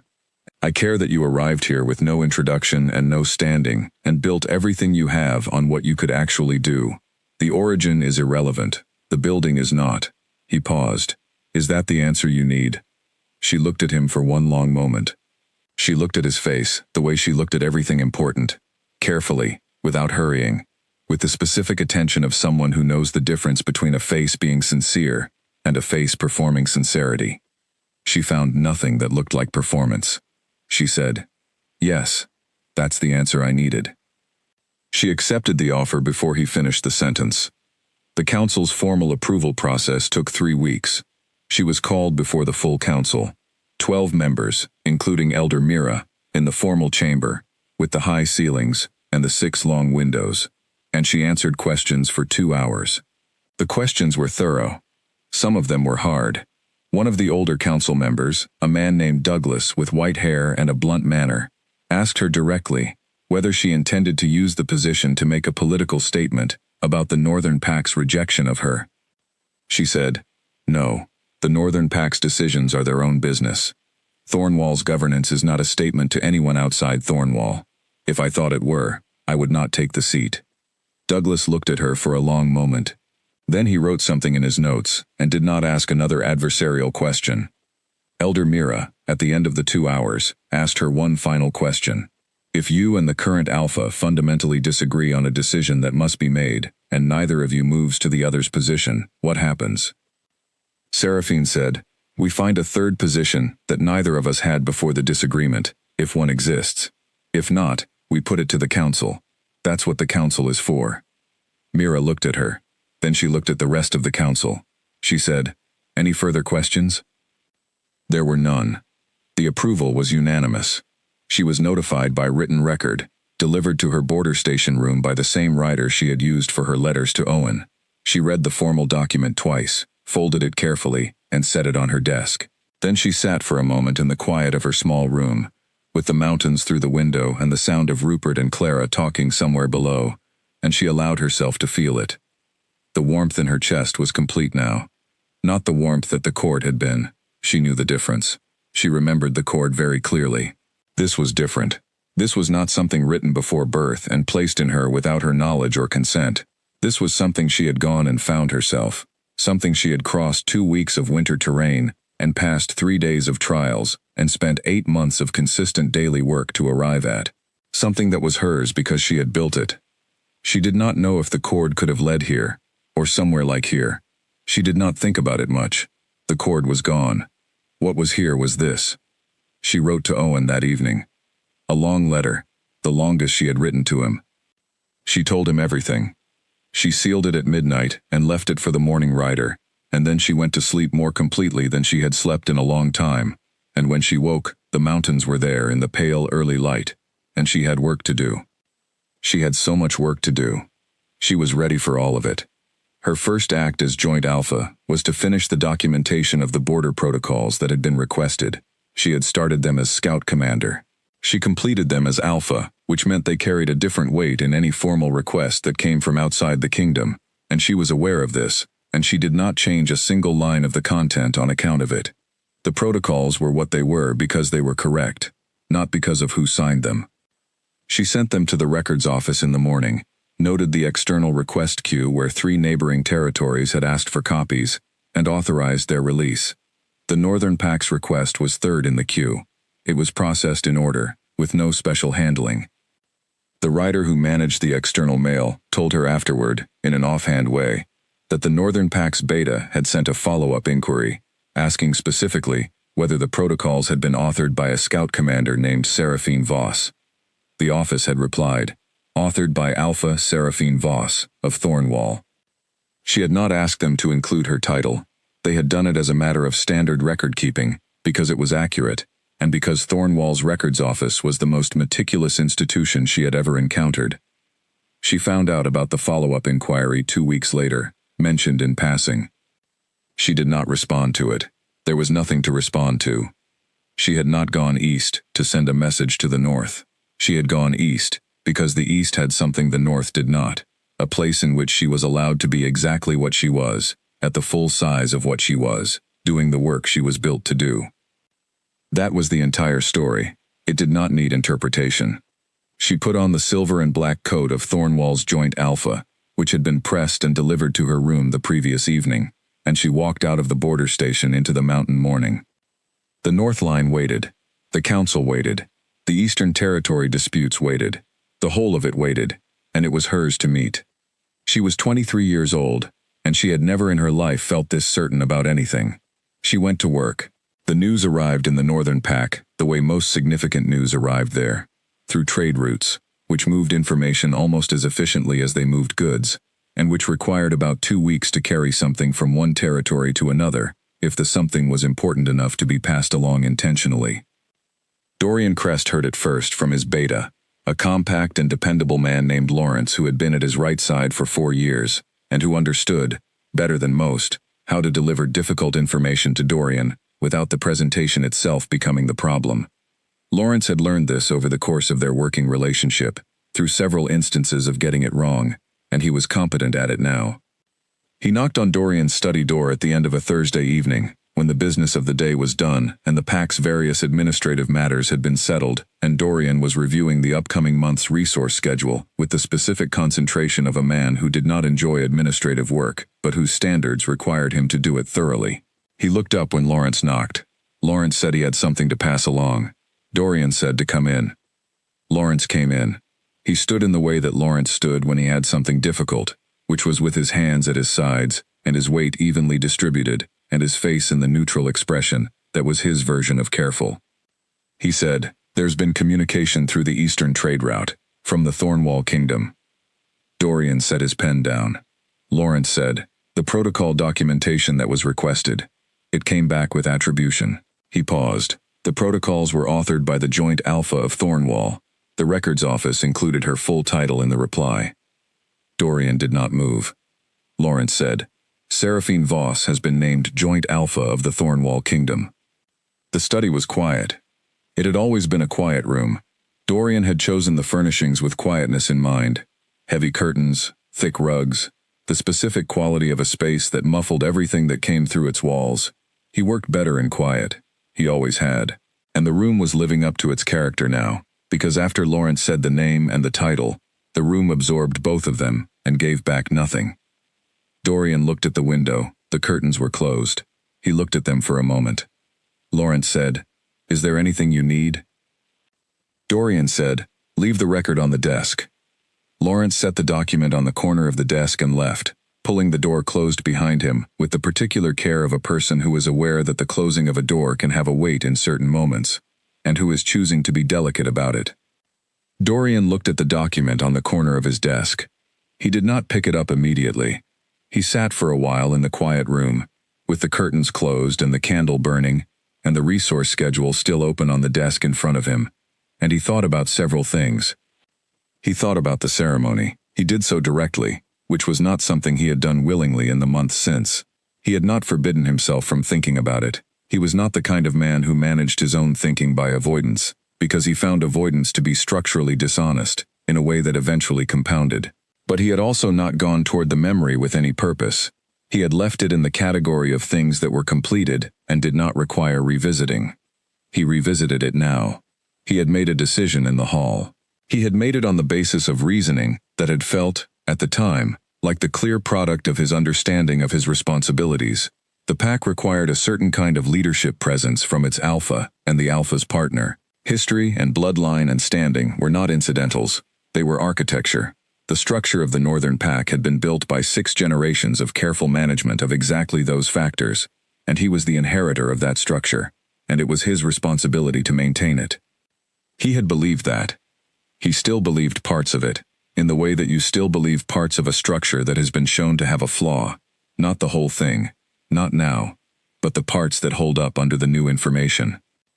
What he had begun to disbelieve, in the months since the ceremony, was the part that had felt most certain in the moment, that he had known, from looking at Seraphine Voss for 30 seconds in the hall, what she was capable of, what she was worth, in the accounting that he had been taught to make. He had been so certain. That was the thing. He had felt the bond snap into place, and he had looked at her, and he had felt the certainty arrive almost simultaneously with the coldness, which should have told him something but had not, because certainty and coldness arriving together in a person who has decided something before they have examined it is a very common experience, and people who feel certain do not typically suspect themselves of having reached the certainty without examination. He had not examined it. He had felt the bond, seen a girl from the lower quarter in a good coat that was not quite as good as the coats around her, known immediately who she was. Owen Voss's daughter, the bootmaker, a girl with no bloodline of significance, and no record of ability, and no standing that mattered in his accounting. And he had made a decision, and then made a case for the decision, and then executed the decision, with the specific thoroughness of a man who does not do things by halves. And she had walked out. She had walked out quietly, at a normal pace, with her hands open at her sides and her eyes up. He had watched her go, because it was his responsibility as Alpha to be aware of everything that happened in his pack's formal spaces. And he had watched her go, and there had been a thing in him that he had named, at the time, as confirmation. He had expected her to be shaken. She was shaken. That was confirmation that the decision had been right, because a girl who had been correctly assessed as insufficient would be shaken by the accurate assessment. He had told himself that. The document on the corner of his desk said otherwise. He picked it up now. He read it. The protocols were not his main interest. They were thorough, well-structured, clearly the product of someone who understood borders from the ground, rather than from a room above them. He read them because he had received them, and he was the kind of man who read things he received. But what he was actually looking at was the attribution at the top of the page. Alpha Seraphine Voss, Thornwall Kingdom, Joint Alpha. He had been the Alpha of the Northern Pack for 3 years. He had inherited the position at 25, and had managed it with what he believed was competence and fairness. He had made decisions he stood behind, and decisions he had revised, and decisions he was not certain about, which he treated as ongoing questions. He was not a man without self-awareness. He had always believed himself to be a man without self-awareness gaps, which was a different and more dangerous thing, and which was the specific error he was sitting with now. He set the document down. He was not sure what he was feeling, and he was honest enough with himself to admit that uncertainty, rather than paper over it with something more comfortable. He knew what a man in his position was supposed to feel when confronted with this kind of information. A man in his position was supposed to feel vindicated, because the pack's system of hierarchy had no framework for this outcome, and therefore no language for the discomfort it created. He was supposed to think of Thornwall as a different system, with different rules, not applicable to Northern standards, and to allow that framing to do the work of making the information feel neutral. He found he could not make that framing work. What he felt was more specific, and harder to name than discomfort. It was the feeling of a person who has made a calculation and seen the result, and who cannot look at the result without understanding that the calculation had an error in it, and who cannot locate the error without locating it inside themselves, in the specific part of themselves that they had always trusted most. He had trusted his judgment. He had always trusted his judgment. His judgment was, in fact, the thing he had relied on most completely, and with the most consistent results. It was the quality that made him effective, the quality that made the Northern Pack's council trust him, and the neighboring territories respect him, and his own beta value the alliance between them. And his judgment, sitting in the hall, looking at a girl from the lower quarter, had said, "This person is not enough." And that judgment had been wrong, not somewhat wrong, completely, specifically, inverted wrong. She was not only enough, she was, apparently, what you got when you let the things that had made her insufficient to his accounting run free for long enough. He sat in the quiet room for a long time. Lawrence knocked once, very softly, about an hour after he had left. Not because anything required attention. Lawrence had never needed a real reason to check in on a quiet room with a closed door. He was, in that way, an excellent beta, the kind who understood that presence itself was sometimes the job. Dorian said, "I'm all right." Lawrence said, "I know," and went away. Dorian stayed in the room until the candle burned low. He was not doing anything observable. He was simply sitting with the particular experience of a person who has recently had to revise a foundational belief about their own accuracy, and who is doing so with the honesty that the revision requires, even though honesty of that kind is the most uncomfortable form of honesty there is. He thought about Petra. Petra had come home from the lower quarter the morning after the ceremony, and had sat across from him at breakfast and had said, very plainly, "You were wrong about her." He had told her she was too young to understand what the alpha seat required. She had looked at him with the expression she had been using since she was 12, the one that said she was older than he was in the ways that mattered most. And she had said, "I understand exactly what it requires. I'm telling you that you've misjudged what she has to offer it." And he had not listened. He had not listened for 8 months. He thought, in the quiet room, about what it would mean to go to Thornwall. Not what he would say. Not yet. He thought about whether going was something that made any sense at all, or whether it was the kind of impulse that was more about managing his own discomfort than about doing anything useful. He spent a long time on that question. He did not reach a conclusion that night, but he did not put the question back where he had kept it, in the category of completed things. He moved it to a different category, the one he returned to. He went to bed very late, and he did not sleep well, and in the morning he called for Lawrence and told him to clear 3 weeks from his schedule. Lawrence looked at him. "I'm going east," Dorian said. Lawrence said, "Alone?" "Alone," he said. Lawrence wrote something in his notes. He did not ask the question that was clearly in his face. After 4 years, he knew which questions not to ask. Dorian went to find his traveling gear. He traveled light because he had always traveled light, and because traveling without a retinue was a deliberate choice that he made with the full understanding of what it meant. An alpha who traveled alone was not making a statement about his power. He was making a statement about his purpose. He was not going to Thornwall to demonstrate anything. He was going because there was something he needed to do, and the doing of it required only him.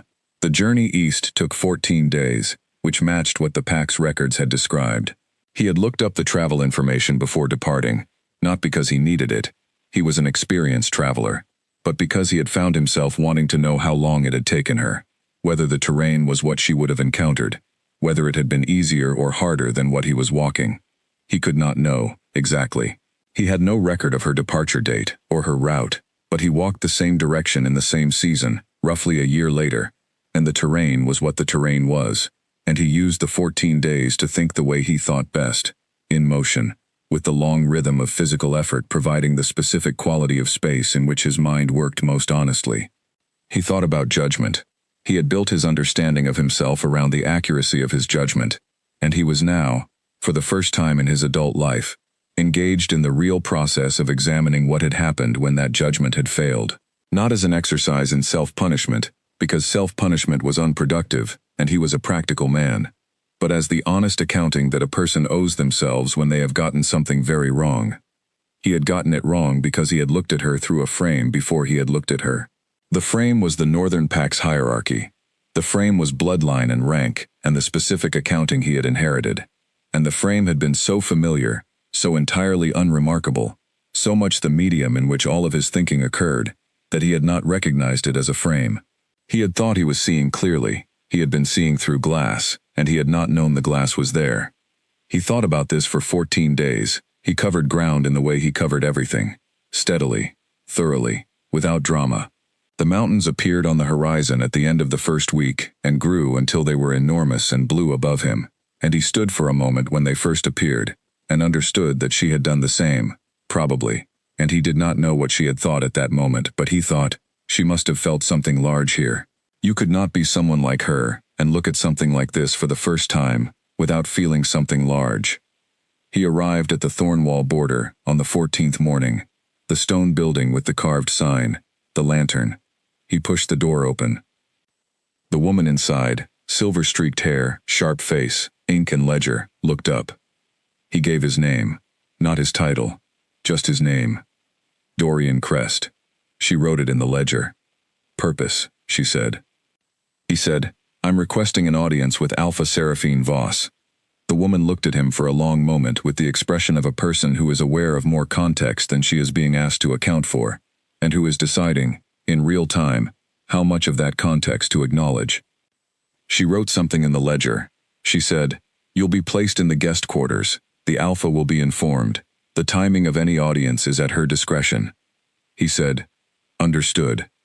He was taken to the guest quarters, which were comfortable and impersonal, as guest quarters always were. He had been in many guest quarters over his years of managing the Northern Pac's external relations, and this one was neither better nor worse than most. He put his traveling bag on the shelf. He sat in the chair by the window. He looked at the mountain outside.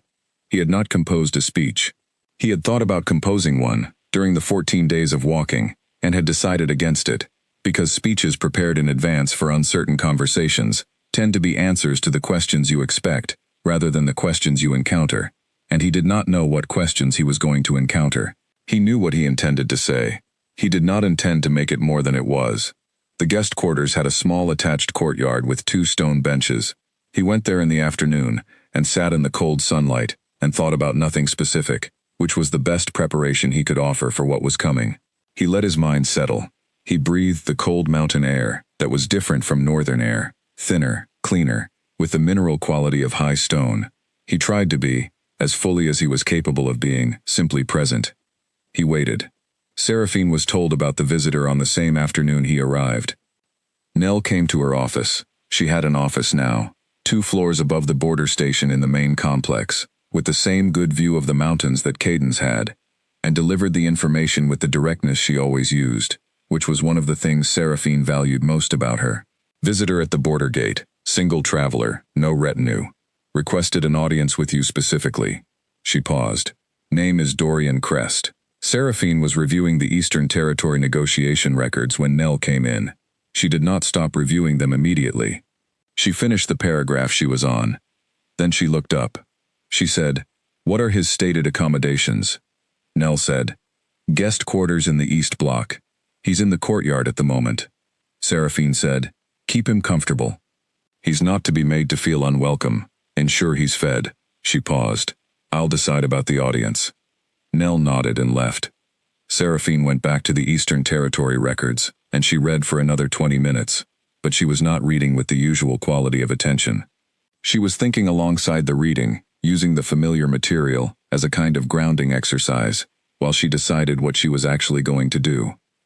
She had known this might happen, not soon, not specifically, but she had known, at some level, in the category of things that remain possible rather than certain, that he might come. She had not spent time thinking about it because she did not prepare for possible things, only for certain ones, but she was not surprised.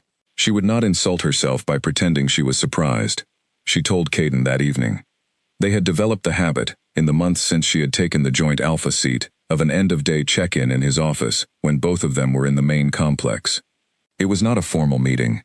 It was the kind of conversation that occurred between people who were making decisions together about a large and complicated thing, and who found it useful to end the day by sharing where they each were. She had found, over time, that Caden was one of the best listeners she had ever encountered, not in the passive way, but in the active way, the way of a person who was genuinely processing what he heard, rather than waiting for their turn to speak. She told him about the visitor, plainly, with the relevant context. She did not dress it up or compress it. She gave him the full shape of it, the ceremony, the rejection, the Northern Pack, the protocol's request, and now this. Caden listened with his specific quality of complete attention. When she finished, he said, "What do you want to do?"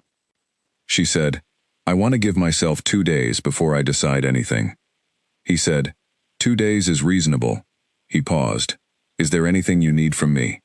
She said, "No, this isn't something you need to manage. I wanted you to know because decisions made by one alpha, in situations involving an external leader, affect the other alpha's governance position, and you deserve to be informed." He looked at her. "That's not the only reason you told me." She looked back at him. "No," she said. "It's also because you're the closest thing to a trusted counsel I have at the moment, and I find that your thinking is useful to have alongside mine." He said, "My thinking is, you know what you want to do. You always do. The 2 days aren't for deciding. They're for being certain about what you've already decided." She looked at him for a moment. She said, "You're probably right." She spent the 2 days without making the decision actively.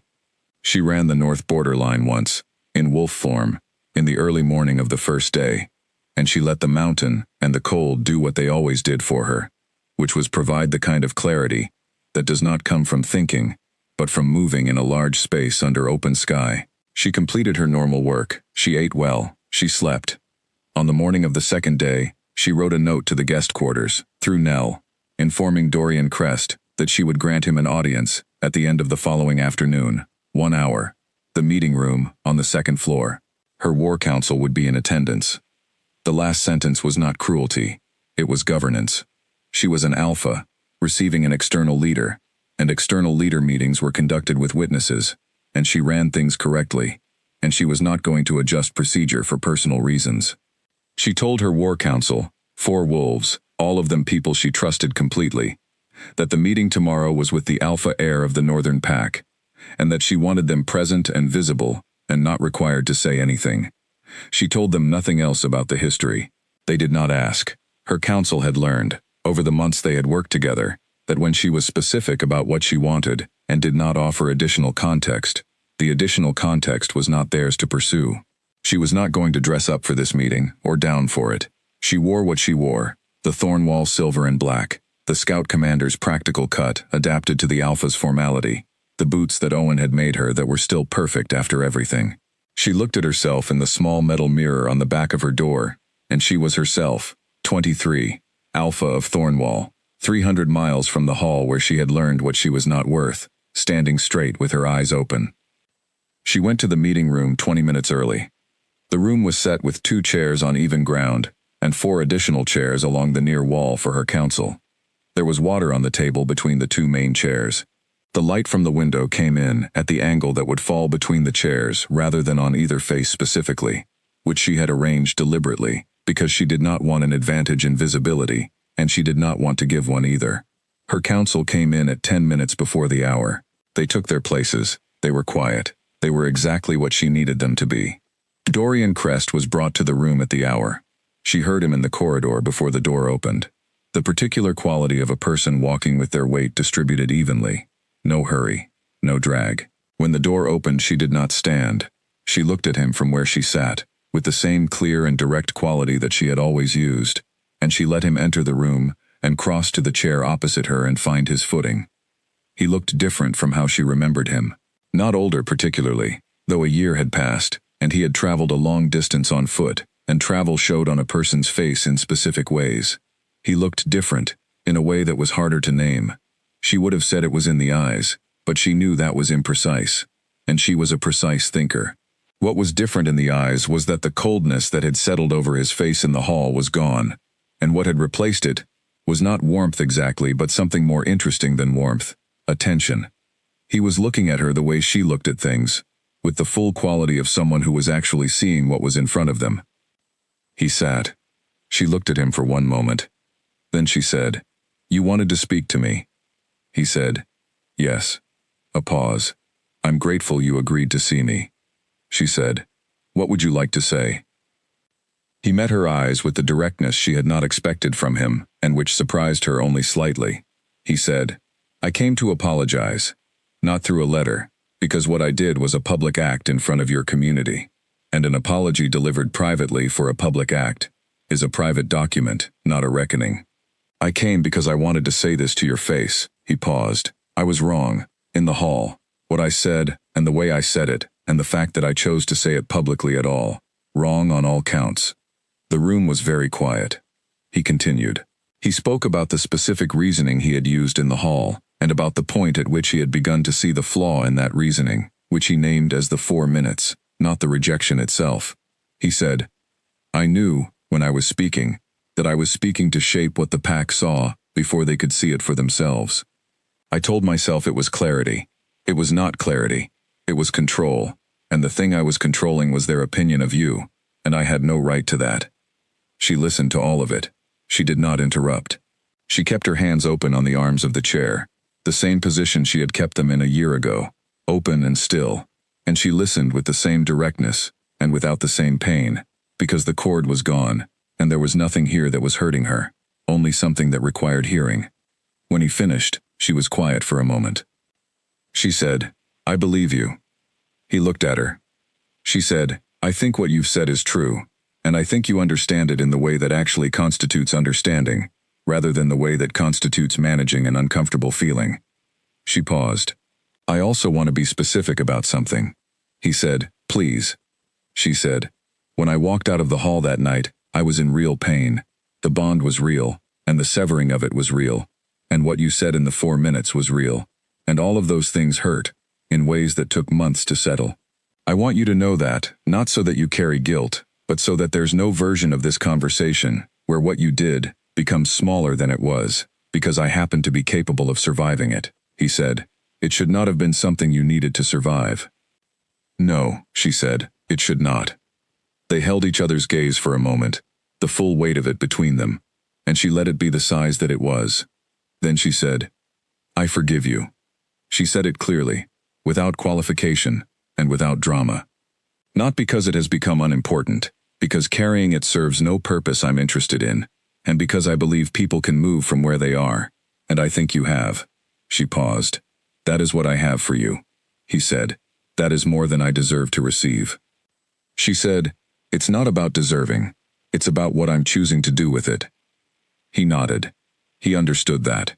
She could see that he understood it. She said, "Is there anything else you wanted to say?" He was quiet for a moment.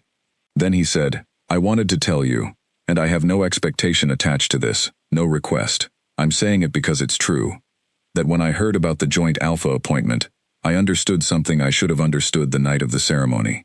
You were never insufficient. I was unable to see what was there. That is a very different problem, and it was entirely mine." She looked at him. She said, "I know." There was something in those 2 words that was neither cold nor warm. It was simply certain. The certainty of a person who has known what they are for long enough that an external confirmation of it, however genuine, does not add to it or take from it. She stood. He stood. She said, "You're welcome to rest in the guest quarters tonight before your return journey. Thornwall extends hospitality to any leader who comes in peace." He said, "Thank you." She gave a small nod. She turned to her counsel, who had been perfectly still through the entire hour. She said, "We're done here." She walked out of the meeting room. In the corridor, she put one hand flat against the cool stone wall for a moment. Not for steadiness. She did not need steadiness. She did it because she had learned, in the years since the ceremony, to mark the moments when one thing ended, and another thing, larger or different or both, began. This was one of those moments. She took her hand from the wall, and she walked back toward her office, where the Eastern Territory records were waiting, and the morning's correspondence had not yet been reviewed, and the North Border reports for the week were due by evening. She had a great deal of work to do. She had always had a great deal of work to do. That was one of the things she loved most about her life. She found Caden in the main corridor on her way back to the office. He had not been at the meeting. This was a meeting he had correctly understood was not his to be part of. But he was in the corridor, in the way that he sometimes was at the end of a difficult day, apparently going somewhere but actually available. She had come to understand this specific quality of his presence over the months they had worked together. She stopped when she reached him. He looked at her. She said, "It went well." He said, "Good." He did not ask what that meant. He had never been someone who asked what things meant when the shape of what was meant was already visible. She said, "He's staying in the guest quarters tonight. Standard hospitality." He said, "Of course." She said, "I want to go over the Eastern Territory reports before the morning, if you're available." He said, "I'm available." They went to his office, where the mountain was visible in the evening light, turning the sky above the peaks to a deep amber, and they reviewed the Eastern Territory reports for 2 hours, with the specific quality of productive work between 2 people who had learned how to think alongside each other. She was precise, and he was expansive, and the combination had turned out, over the months, to produce better outcomes than either of them would have produced alone, which she thought was what good joint governance was supposed to feel like, though she had had no model for it before this. When the review was done, she said goodnight and went back to her own rooms. She sat at her desk for a while in the quiet of the evening, with the mountains dark outside the window, and she thought about the conversation in the meeting room, not the parts that were difficult, which had already settled into their proper size, but the parts that were simply true, what he had said about the specific error. What she had said about what the pain had cost. The 2 words she had given him in response to what he had said about her. I know. She had known for a long time. She had known in the hall when she was standing with her hands open and his voice landing. She had known on the path east with 2 weeks of frozen ground ahead of her. She had known in the hollow when the fear it showed her was not the fear of failure, but the fear of stopping. She had known on the north borderline, in wolf form, with the mountain under her feet. She had always known. She had simply needed to go somewhere that gave her the room to demonstrate it. She took out a clean sheet of paper and wrote to Owen. She told him about the meeting. She told him what had been said and how it had ended, and she told him what the forgiveness had felt like, which was less dramatic than the word suggested, but more significant than most things she had done.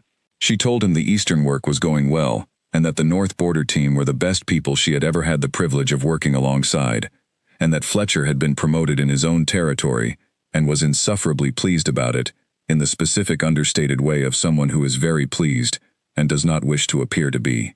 She told him she was happy, plainly, in those exact words, because she believed in saying plain things clearly when they were true. She sealed the letter and set it out for the morning rider.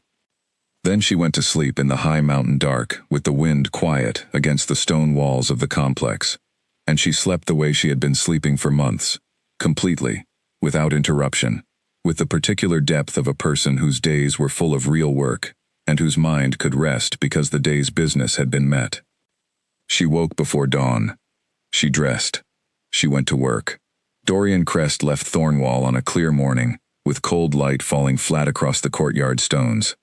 He had spent 1 night in the guest quarters, as offered, and slept better than he had expected to. He had not expected to sleep well. He had arrived carrying a weight that he had been accumulating for months, and the conversation in the meeting room had not removed the weight so much as redistributed it into something he could carry differently. He was not relieved, he was not unburdened.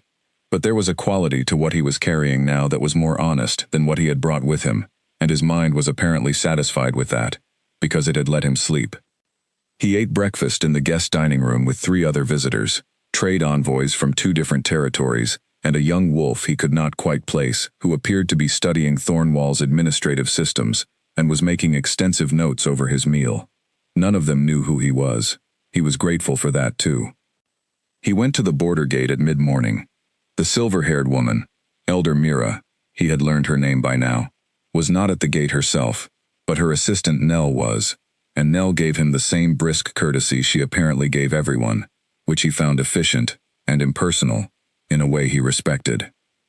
He signed out of the ledger. He put on his traveling pack. Before he stepped through the gate, he paused. He stood for a moment and looked back at the complex, the stone building with its 2 rows of windows, the mountain above it, the smoke rising from the morning fires inside. He looked at it the way he had learned to look at places that had changed him, which was with the full attention of someone who wanted to remember what the place actually looked like, rather than the feeling version of the memory, which tended to drift. He committed the physical details, the gray of the stone, the angle of the roof, the particular color of the mountain in morning light, which was more blue than he had expected from the record's descriptions. Then he walked west. The 14-day journey home was different from the 14-day journey east, in the way that return journeys always differed from departures. The terrain was the same. The weather was similar, perhaps slightly warmer as the season had moved. He walked the same paths in reverse, made camp in the same sheltered spots he had used on the way out, followed the same rivers. But the thinking was different. On the way east, he had been carrying a question he needed to answer, whether going was the right thing, and if so, what going was for. He had answered both of those questions in the meeting room, and they were not available to fill his thinking anymore. So his mind, freed from them, moved to different territory. He thought about the northern pack. He had been so certain, for so long, that what he was doing with the northern pack was maintaining something valuable. The hierarchy, the structure, the bloodline accounting, these were not things he had invented. They were things he had inherited, from his father, and from his father's father, and from the 6 generations before that, each one passing them forward as the bones of a structure that had worked. He had been told, from early childhood, that the structure worked. He had seen the pack function, seen it make decisions, and manage territory, and survive generations of difficulty, and he had drawn from that the conclusion that the structure was sound. He was beginning to think about the difference between a structure that had survived and a structure that was correct. Surviving was not the same as being right. He understood this in the abstract. He was a man who read history, and history was full of structures that had survived long past the point at which they were right, because the people inside them were comfortable, and the people outside them had no access. He understood this in the abstract, but he had apparently not applied the understanding to his own structure, because his own structure was the one he lived inside, and it is very difficult to see the glass when you have never been outside it. He had been outside it now. He had spent 2 weeks walking through territory that no one had to be born into correctly to inhabit. He had sat in a meeting room with a woman who was the joint alpha of a kingdom, and who had come from a bootmaker's workshop, and who had looked at him across a plain table on even ground, with the absolute calmness of a person who had never needed his approval, and never would. He had given her an apology that she had received without performance, and responded to with the 2 plainest words available, and those 2 words had been the most decisive thing anyone had said to him in years. I know. She had known. She had always known. The Northern Pac's accounting system had told her she was insufficient, and she had carried that for 22 years, with the patient steadiness of a person who was waiting for the environment to change, so that the thing inside them could show its actual size. And then the environment had been cruel enough, and specific enough in its cruelty, that she had stopped waiting, and gone to find the different environment herself. He thought, what else is there, in the Northern Pac, that knows what it is, and is waiting for the environment to change? It was not a comfortable question. He did not try to make it comfortable. He let it accompany him for the rest of the journey. By the time he reached the Northern Pac's border marker, the small stone on the edge of the lower quarters path, which he recognized because he had studied the map before leaving, and had made a point of knowing which marker was which. He had not answered the question, but he had spent 14 days making it larger and more specific, and it had grown large enough and specific enough that he was fairly certain it would not leave him when he stopped walking. He stepped over the marker. The Pac's smells surrounded him immediately. Wood smoke, pine resin, the particular mineral quality of the Pac's stream. He stood for a moment, breathing it in, and he felt the complex specific feeling of a person who has returned to a place they know completely, and who is not sure, for the first time, whether knowing it completely is the same as understanding it. Lawrence was waiting for him at the edge of the path that led to the upper quarter. He was standing with his hands in his coat pockets, and his expression in the neutral form that Dorian had learned to read as careful attention wearing a quiet mask. He said, "Welcome back." Dorian said, "Thank you." They walked together toward the upper quarter. Lawrence did not ask how the journey had gone, which meant he was planning to wait until Dorian was ready to say. Dorian would say soon. There were things Lawrence needed to know about Thornwall's governance model, about the Eastern Territory work Seraphine was doing with the resource disputes, about several specific aspects of their border protocols that he thought the Northern Pac could adapt usefully. There was real, applicable information he had brought home, and he would share it. But not tonight. Tonight he walked in silence, and Lawrence walked beside him, and the Pac's familiar sounds settled back around him, and he let himself be returned to the place he led. He was thinking about the question he had brought back from the road. What else was in the Northern Pac that knew what it was, and had not yet been given the environment to show it? He did not know yet, but he was going to find out. 3 weeks after his return, he sent a formal communication to the Thornwall Kingdom, addressed to both alphas jointly, requesting a formal trade relationship and ongoing exchange of governance documentation. He signed it as Dorian Crest, Alpha of the Northern Pac. He received a reply within 10 days, brief, professional, entirely correct. Thornwall accepted the trade relationship with standard terms. The governance documentation would be shared through the official channel, with the usual protocols. Future correspondence should be directed to the records office. Both alphas had signed it. The signatures were side by side, equal in position and size, which was the specific format of a joint alpha structure. He read Seraphine's signature for a moment. Then he filed the letter in the appropriate record and moved on to the day's work. Petra came to see him that evening. She did not know he had been to Thornwall. He had told no one except Lawrence, and Lawrence was constitutionally incapable of sharing information without being asked. She came for an ordinary supper, the way she did most weeks, and they sat across the same kitchen table they had sat across their whole lives, and she talked about the work she was doing, She had started organizing the pack's younger females for a physical training program, which the pack's elder council had initially expressed skepticism about, and which she was cheerfully ignoring, and he listened with more genuine attention than he sometimes gave her, which she noticed. She said, "You're being very attentive tonight." He said, "I was wrong about some things. I'm trying to be more attentive." She looked at him with her specific kind of sharpness. "What things?" He was quiet for a moment. Then he said, "You told me I was wrong about her." Petra was still. He said, "You were right. I'm telling you, so you know I understand that." Petra looked at him for a long moment. Then she said, "Did you go to Thornwall?" He said, "Yes." She said, "Did she see you?" He said, "Yes." Petra was quiet. Her face had moved through several expressions, none of them simple. She settled, finally, into something that was not quite satisfaction, and not quite grief. The specific expression of a person who has been right about a difficult thing for a long time, and who is receiving the confirmation of it, and finding that the confirmation is both everything they expected and nothing like what they imagined.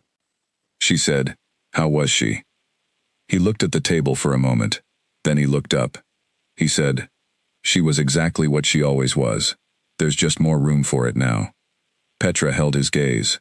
Then she reached across the table, in the way that sisters do, and put her hand briefly over his. She said, "Good, that's good." They finished supper. The evening closed in around the house.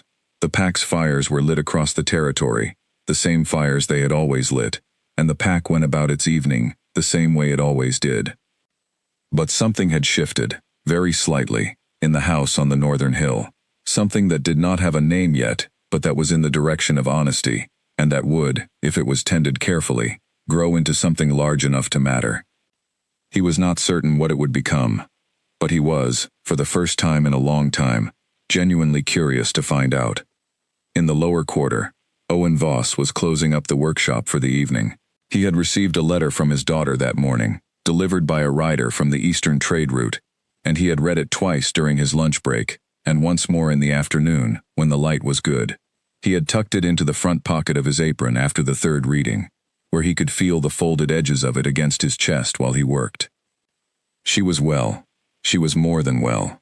She was the joint alpha of the Thornwall kingdom, which was something that he had no frame for, but which he had understood, immediately, was exactly the right size for her.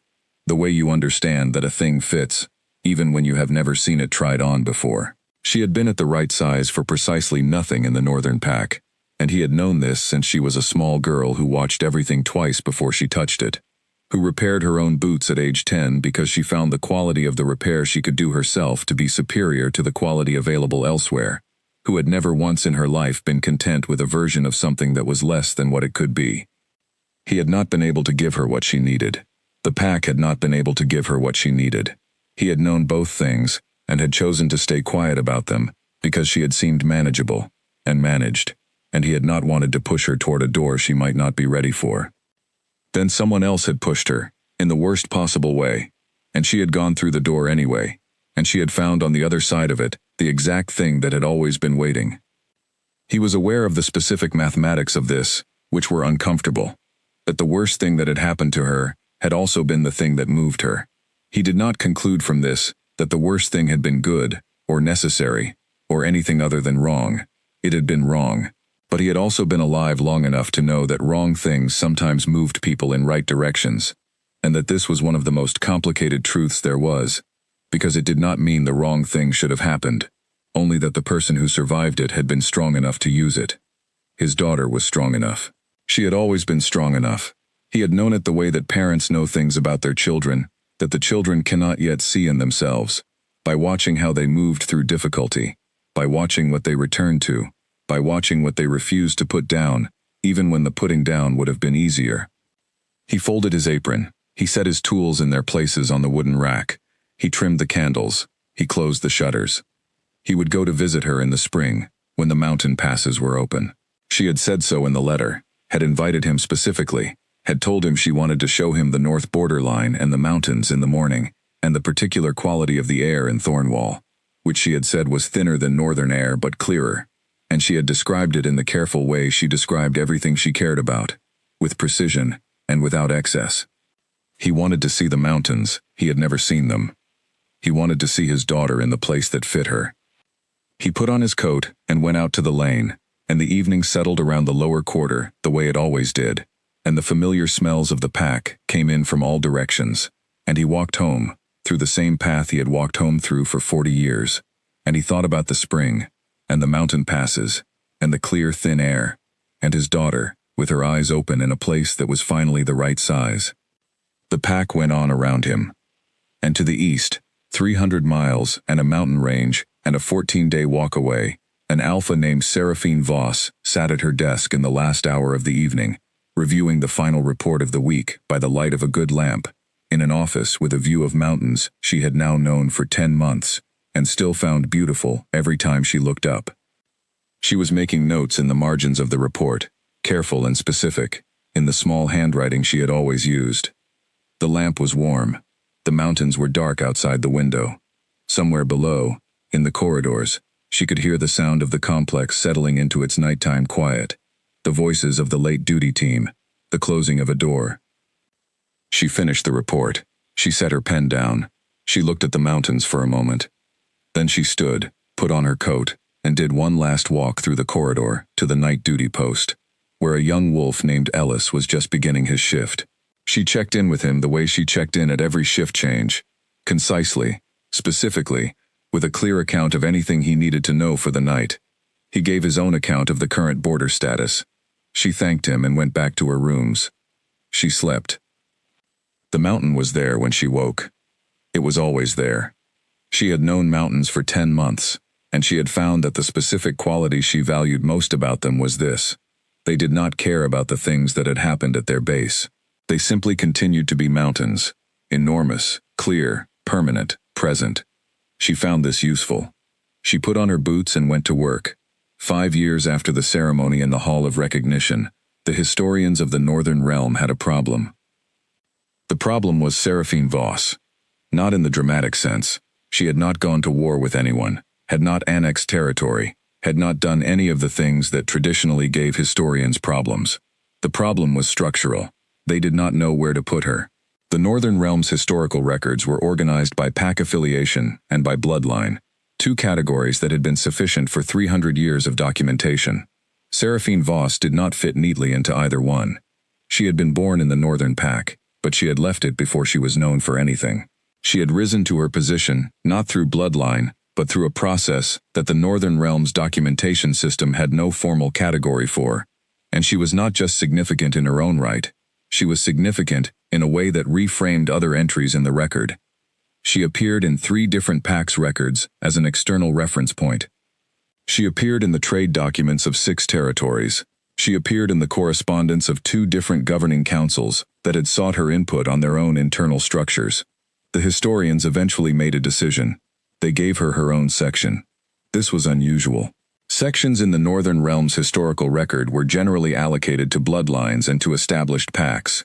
Individual wolves, regardless of their accomplishments, were documented within the section of the pack or bloodline they were associated with. Making an exception was not something the records office did without extended discussion. The discussion took place over 3 meetings. The primary argument against a dedicated section was tradition. The records had always been organized by bloodline and pack, and departing from that system set a precedent that complicated future organization. The argument for a dedicated section was simple. If the record's purpose was accuracy, then organizing Seraphine Voss within either the Northern Pack section or the Thornwall section was inaccurate, because she had not built her significance inside any single pack structure. She had built it in the space between structures, through a process of her own making. The argument for accuracy won. Her section opened with a brief biographical statement that the records office considered for a long time before finalizing: born to Owen Voss, of the Northern Pack's lower quarter, joint alpha of the Thornwall Kingdom from the age of 23, significant in the following capacities. The list that followed the biographical statement was longer than most entries of its kind, and it grew each year she remained in the position, which she did for a long time. The people who worked closest to her in those years had their own, less formal accounts. Rupert, her first team member on the north border, who eventually became the commander of his own section, told anyone who asked that the thing he remembered most about working under her was not any specific decision or achievement, but the quality of her attention. She paid attention the way very few people paid attention, he said, not to the surface of things but to the structure of them, the way a skilled craftsman attends to material, understanding not just what the material looked like, but how it would behave under different conditions. He said, I watched her make a decision once about a border post that I thought was wrong, and I said so, and she explained her reasoning so clearly that by the end of the explanation, I could see the decision from her position, and it was completely right. Not because she convinced me, because she showed me what she was seeing. People who are genuinely good at thinking can do that. Most can't. Clara, the other senior member of the original North Border team, said something different. She said, I've worked with 4 different commanders in 15 years, and the others were all competent, some of them excellent. The thing that was different about her was that she was present, completely present, not just during the important moments but during the ordinary ones. She knew the name of every wolf on her team's family, not because she made a point of memorizing them, but because she actually listened when people talked. That sounds small. It is not small. Most leaders in positions of real authority develop a certain distance from the details of the people under them, because there are too many people and too many details. She didn't. I don't know how she managed it. Fletcher, who visited Thornwall twice a year, and who eventually wrote a short memoir of his own trials experience that included a chapter about Seraphine, put it more directly. She was the most consistently honest person I've known.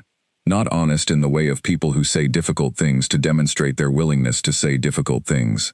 Honest in the structural sense, she was what she appeared to be, all the way through, at every level you looked. I've met very few people like that. Most people have a performance layer and then what's underneath it. She didn't have a performance layer. What you saw was what was there, and what was there was worth seeing. Caden Ashvale, who governed alongside her for 7 years before his own retirement from the Alpha seat, wrote about her in a formal capacity, and also spoke about her in the less formal way, of someone who had worked alongside a person for long enough to know them, in the way that shared difficult work produces knowledge. He said, she changed how I led, not by telling me to change it, by the example of how she did it.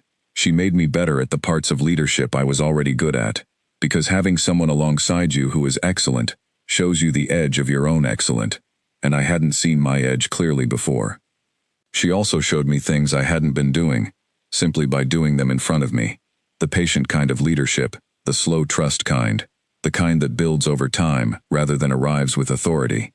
That's what I watched her do, consistently, for 7 years. In the Northern Pack, the changes were slower. They were, as most meaningful changes are, the result of many small decisions made by many individual people over many years, none of whom was making a dramatic statement, all of whom were simply making choices that were slightly different from the choices that had been made before. Petra Crest's physical training program, which the Elder Council had initially viewed with skepticism, became a standard part of the Pack's youth development by the end of its 3rd year. The program was not named after Petra.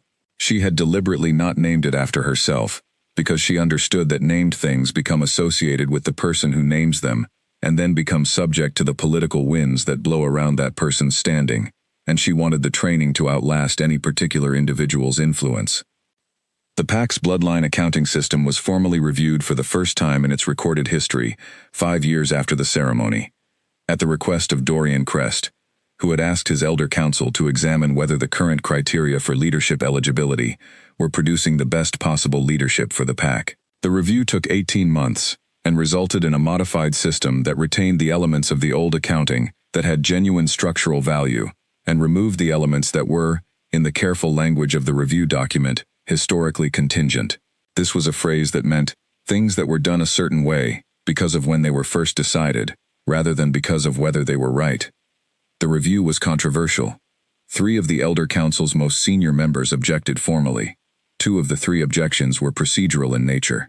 The third, from a very old council member named Victor who had been in his seat for 30 years, and who was not a man who used words imprecisely, stated plainly that the review was a direct consequence of the Hall of Recognition ceremony 5 years prior, and that he wished it to be on record, that he believed the ceremony had been conducted correctly, and that the review was a departure from established practice. Dorian had read Victor's objection carefully, acknowledged it formally, and proceeded with the review. He had not gone looking for a fight about it. He had also not gone looking for the route around it. He had simply done what he had concluded was right, with the specific calm of a person who had examined his reasoning from the inside and found it sound. Victor retired from the council at the end of that year. His replacement was a 34-year-old wolf from the mid-tier named Graham, who had been identified through the modified assessment criteria that had come out of the review. Graham turned out to be an excellent council member. This was noted in the records. Owen Voss came to Thornwall in the spring of Seraphine's second year. He traveled by the eastern trade route, which was better maintained than the direct path she had taken, and which took 12 days rather than 14. He arrived at the border crossing on a Tuesday afternoon, and was escorted to the main complex guest quarters by Nell, who had been informed of his arrival, and who treated him with the specific courteous briskness she gave everyone. He had expected something grander. The guest quarters were comfortable and plain. He was not sure what he had expected. Seraphine came to him that evening, after her day's work was done, which was late. She looked, he thought, like someone who had been doing difficult things all day, and was not tired by them. She looked, he thought, like someone who had grown into her face. An odd thing to notice about a grown daughter, but the best way he could describe it, the sense of a person who had found the exact expression their features had always been arranging themselves toward. She embraced him at the door to his room for a long time. He had not realized how much he had needed to see her until he was seeing her. She showed him the north borderline the next morning, in wolf form. He had not run in wolf form in years. His joints were not what they had been. But she set a pace he could manage, and the terrain was extraordinary. The mountain above them, and the cold, clear air, and the border markers standing in the pale morning light, and beside him his daughter's silver wolf, enormous and steady, covering the ground with the particular quality of a thing that has found the place it belongs, and moves through it accordingly. He said, when they shifted back at the end of the run, the records room was right. She looked at him. What records room? He said, Gregory, in the pack archive. He gave me some things to read, after you left. Old records. About the Thornwall founding. He paused. They described the wolf of the first Alpha, the woman who led the founding, a silver wolf, very large. He told me when he gave me the records. He said, your daughter's going to the right place. She looked at him for a long moment. She said, Gregory knew? Owen said, he's been the pack archivist for 40 years. He's read everything. I think he's always known more than he let on. She was quiet for a moment, processing this. Then she said, I'll write him a letter. She did. Gregory, who received very little personal correspondence of any kind, read it twice, and kept it in the inside pocket of his archivist's coat for the remaining years of his career. Owen stayed in Thornwall for 2 weeks. He met Caden, who impressed him in the specific way that useful, serious people impress other useful, serious people, which was by doing their work well and plainly, without making a demonstration of it. He met Rupert and Clara and Fletcher, who came up from the eastern section, specifically because he had been told Owen was visiting and he wanted, he said, to meet the person who had made Seraphine's boots. Owen had found this deeply charming. He met Elder Mira, who looked at him for a long moment when they were introduced and said, the bootmaker. He said yes. She said, she has your hands. He said he had never been told that before. Mira said, the way she handles material, the attention in it, that's from you. Owen had thought about that for a long time afterward. He was still thinking about it on the journey home. He was not a man who thought about legacy much. He was a craftsman. He made things with his hands, useful things, things that were meant to be worn and used and eventually replaced. He had not thought about what he was passing on when he passed on the particular quality of attention he gave his work, because attention was not the kind of thing you thought about passing on. It was just the way you did things or it was not. But it was in her. He could see it in everything she did, in the way she walked the borderline, in the way she received a report, in the way she spoke to the people who worked for her. The attention, the specific quality of a person who is fully present to whatever is in front of them, who does not treat ordinary things as though they are less than what they are. He had given her that. Whatever else the world had taken or given, he had given her that. He crossed the northern pack's border marker on the afternoon of the 12th day of his return journey, and walked home through the lower quarter, and he was lighter than when he had left. And Seraphine, 300 miles east, stood at the top of the morning's border run, with the mountain above her, and the kingdom below, and the clear cold air moving around her, and she looked at it all with the specific attention that was hers, and had always been hers, and she went to work. The North Line waited. It always waited. She was always ready for it. This was her life now, large enough to hold her, worthy of the attention she gave it, built by her own hands from the inside of the correct decision. She had not built it to prove anything. She had built it because she was the kind of person who needed something real to do, and who, when given the materials and the room and the time, would build something real. That was all. That was enough. That was everything. She ran. The Northern Realm's historical records noted her officially for the first time 7 years after the ceremony. The entry was brief, as first entries always are. Alpha Seraphine Voss, Thornwall Kingdom, joint governance with Alpha Caden Ashvale, ongoing record of border management, trade expansion, and territorial dispute resolution. An addendum had been added by the records keeper who compiled that year's volume, in the small, neat notation used for observations that were not yet formal record, but which the keeper believed should be preserved. Significant pace of record, disputed origin to current position, represents fastest ascent to Alpha governance in documented Northern Realm history. The records keeper who wrote that notation had been in the position for 12 years. She had seen many entries come through the records office. She had noted the significant ones with the specific care of a person who understood that history was not made by dramatic moments, but by the accumulation of ordinary decisions made by people who chose to keep going. She had added one more line at the bottom of the notation, which was not standard, and which she included anyway, because she was not the kind of person who let the perfect become the enemy of the true. No documented bloodline connection to any previous Alpha governance. All of it earned. In Thornwall, Seraphine did not know about the notation. She would not have changed anything she was doing if she had. She was too busy. She was always too busy. There was always more to do than had been done. The Eastern Territory resource disputes, which had been her first large project as Joint Alpha, had been resolved through a three-way agreement that was regarded as a model of its kind. She had been asked twice in subsequent years to explain her approach to councils from other territories, and she had explained it both times, with the same clarity, and without proprietary feeling about the method, because the method was not hers. It was simply the result of listening carefully enough to find the thing beneath the positions. Anyone could use it. She said so. The border protocols she had developed on the north section had been requested by 19 different territories over the 5 years since she had become Alpha. She had authorized their release each time, through the standard process, with no exceptions and no conditions attached. She did not track who was using them or what results they produced in other territories, because she had given them freely, and what people did with things they received freely was their own business. Her team had changed over the years, as teams do. Rupert had his own section now. Clara had retired and moved to the valley settlement below the complex, from which she sent occasional dispatches that combined useful current information with irreverent observations about the younger generation's border techniques. New people had come. She had developed them the same way she had developed everyone, by being present, by being specific, by explaining her reasoning until they could see it from her position, and then trusting them to reason from their own. She and Caden had continued to work together in the specific way they had always worked, which was as genuine equals who disagreed productively and agreed when they agreed, without needing to perform either. They had not become a romantic pair, and had never discussed the question of whether they might, because the question had never quite arrived. What they were was something for which the standard categories were not exactly right.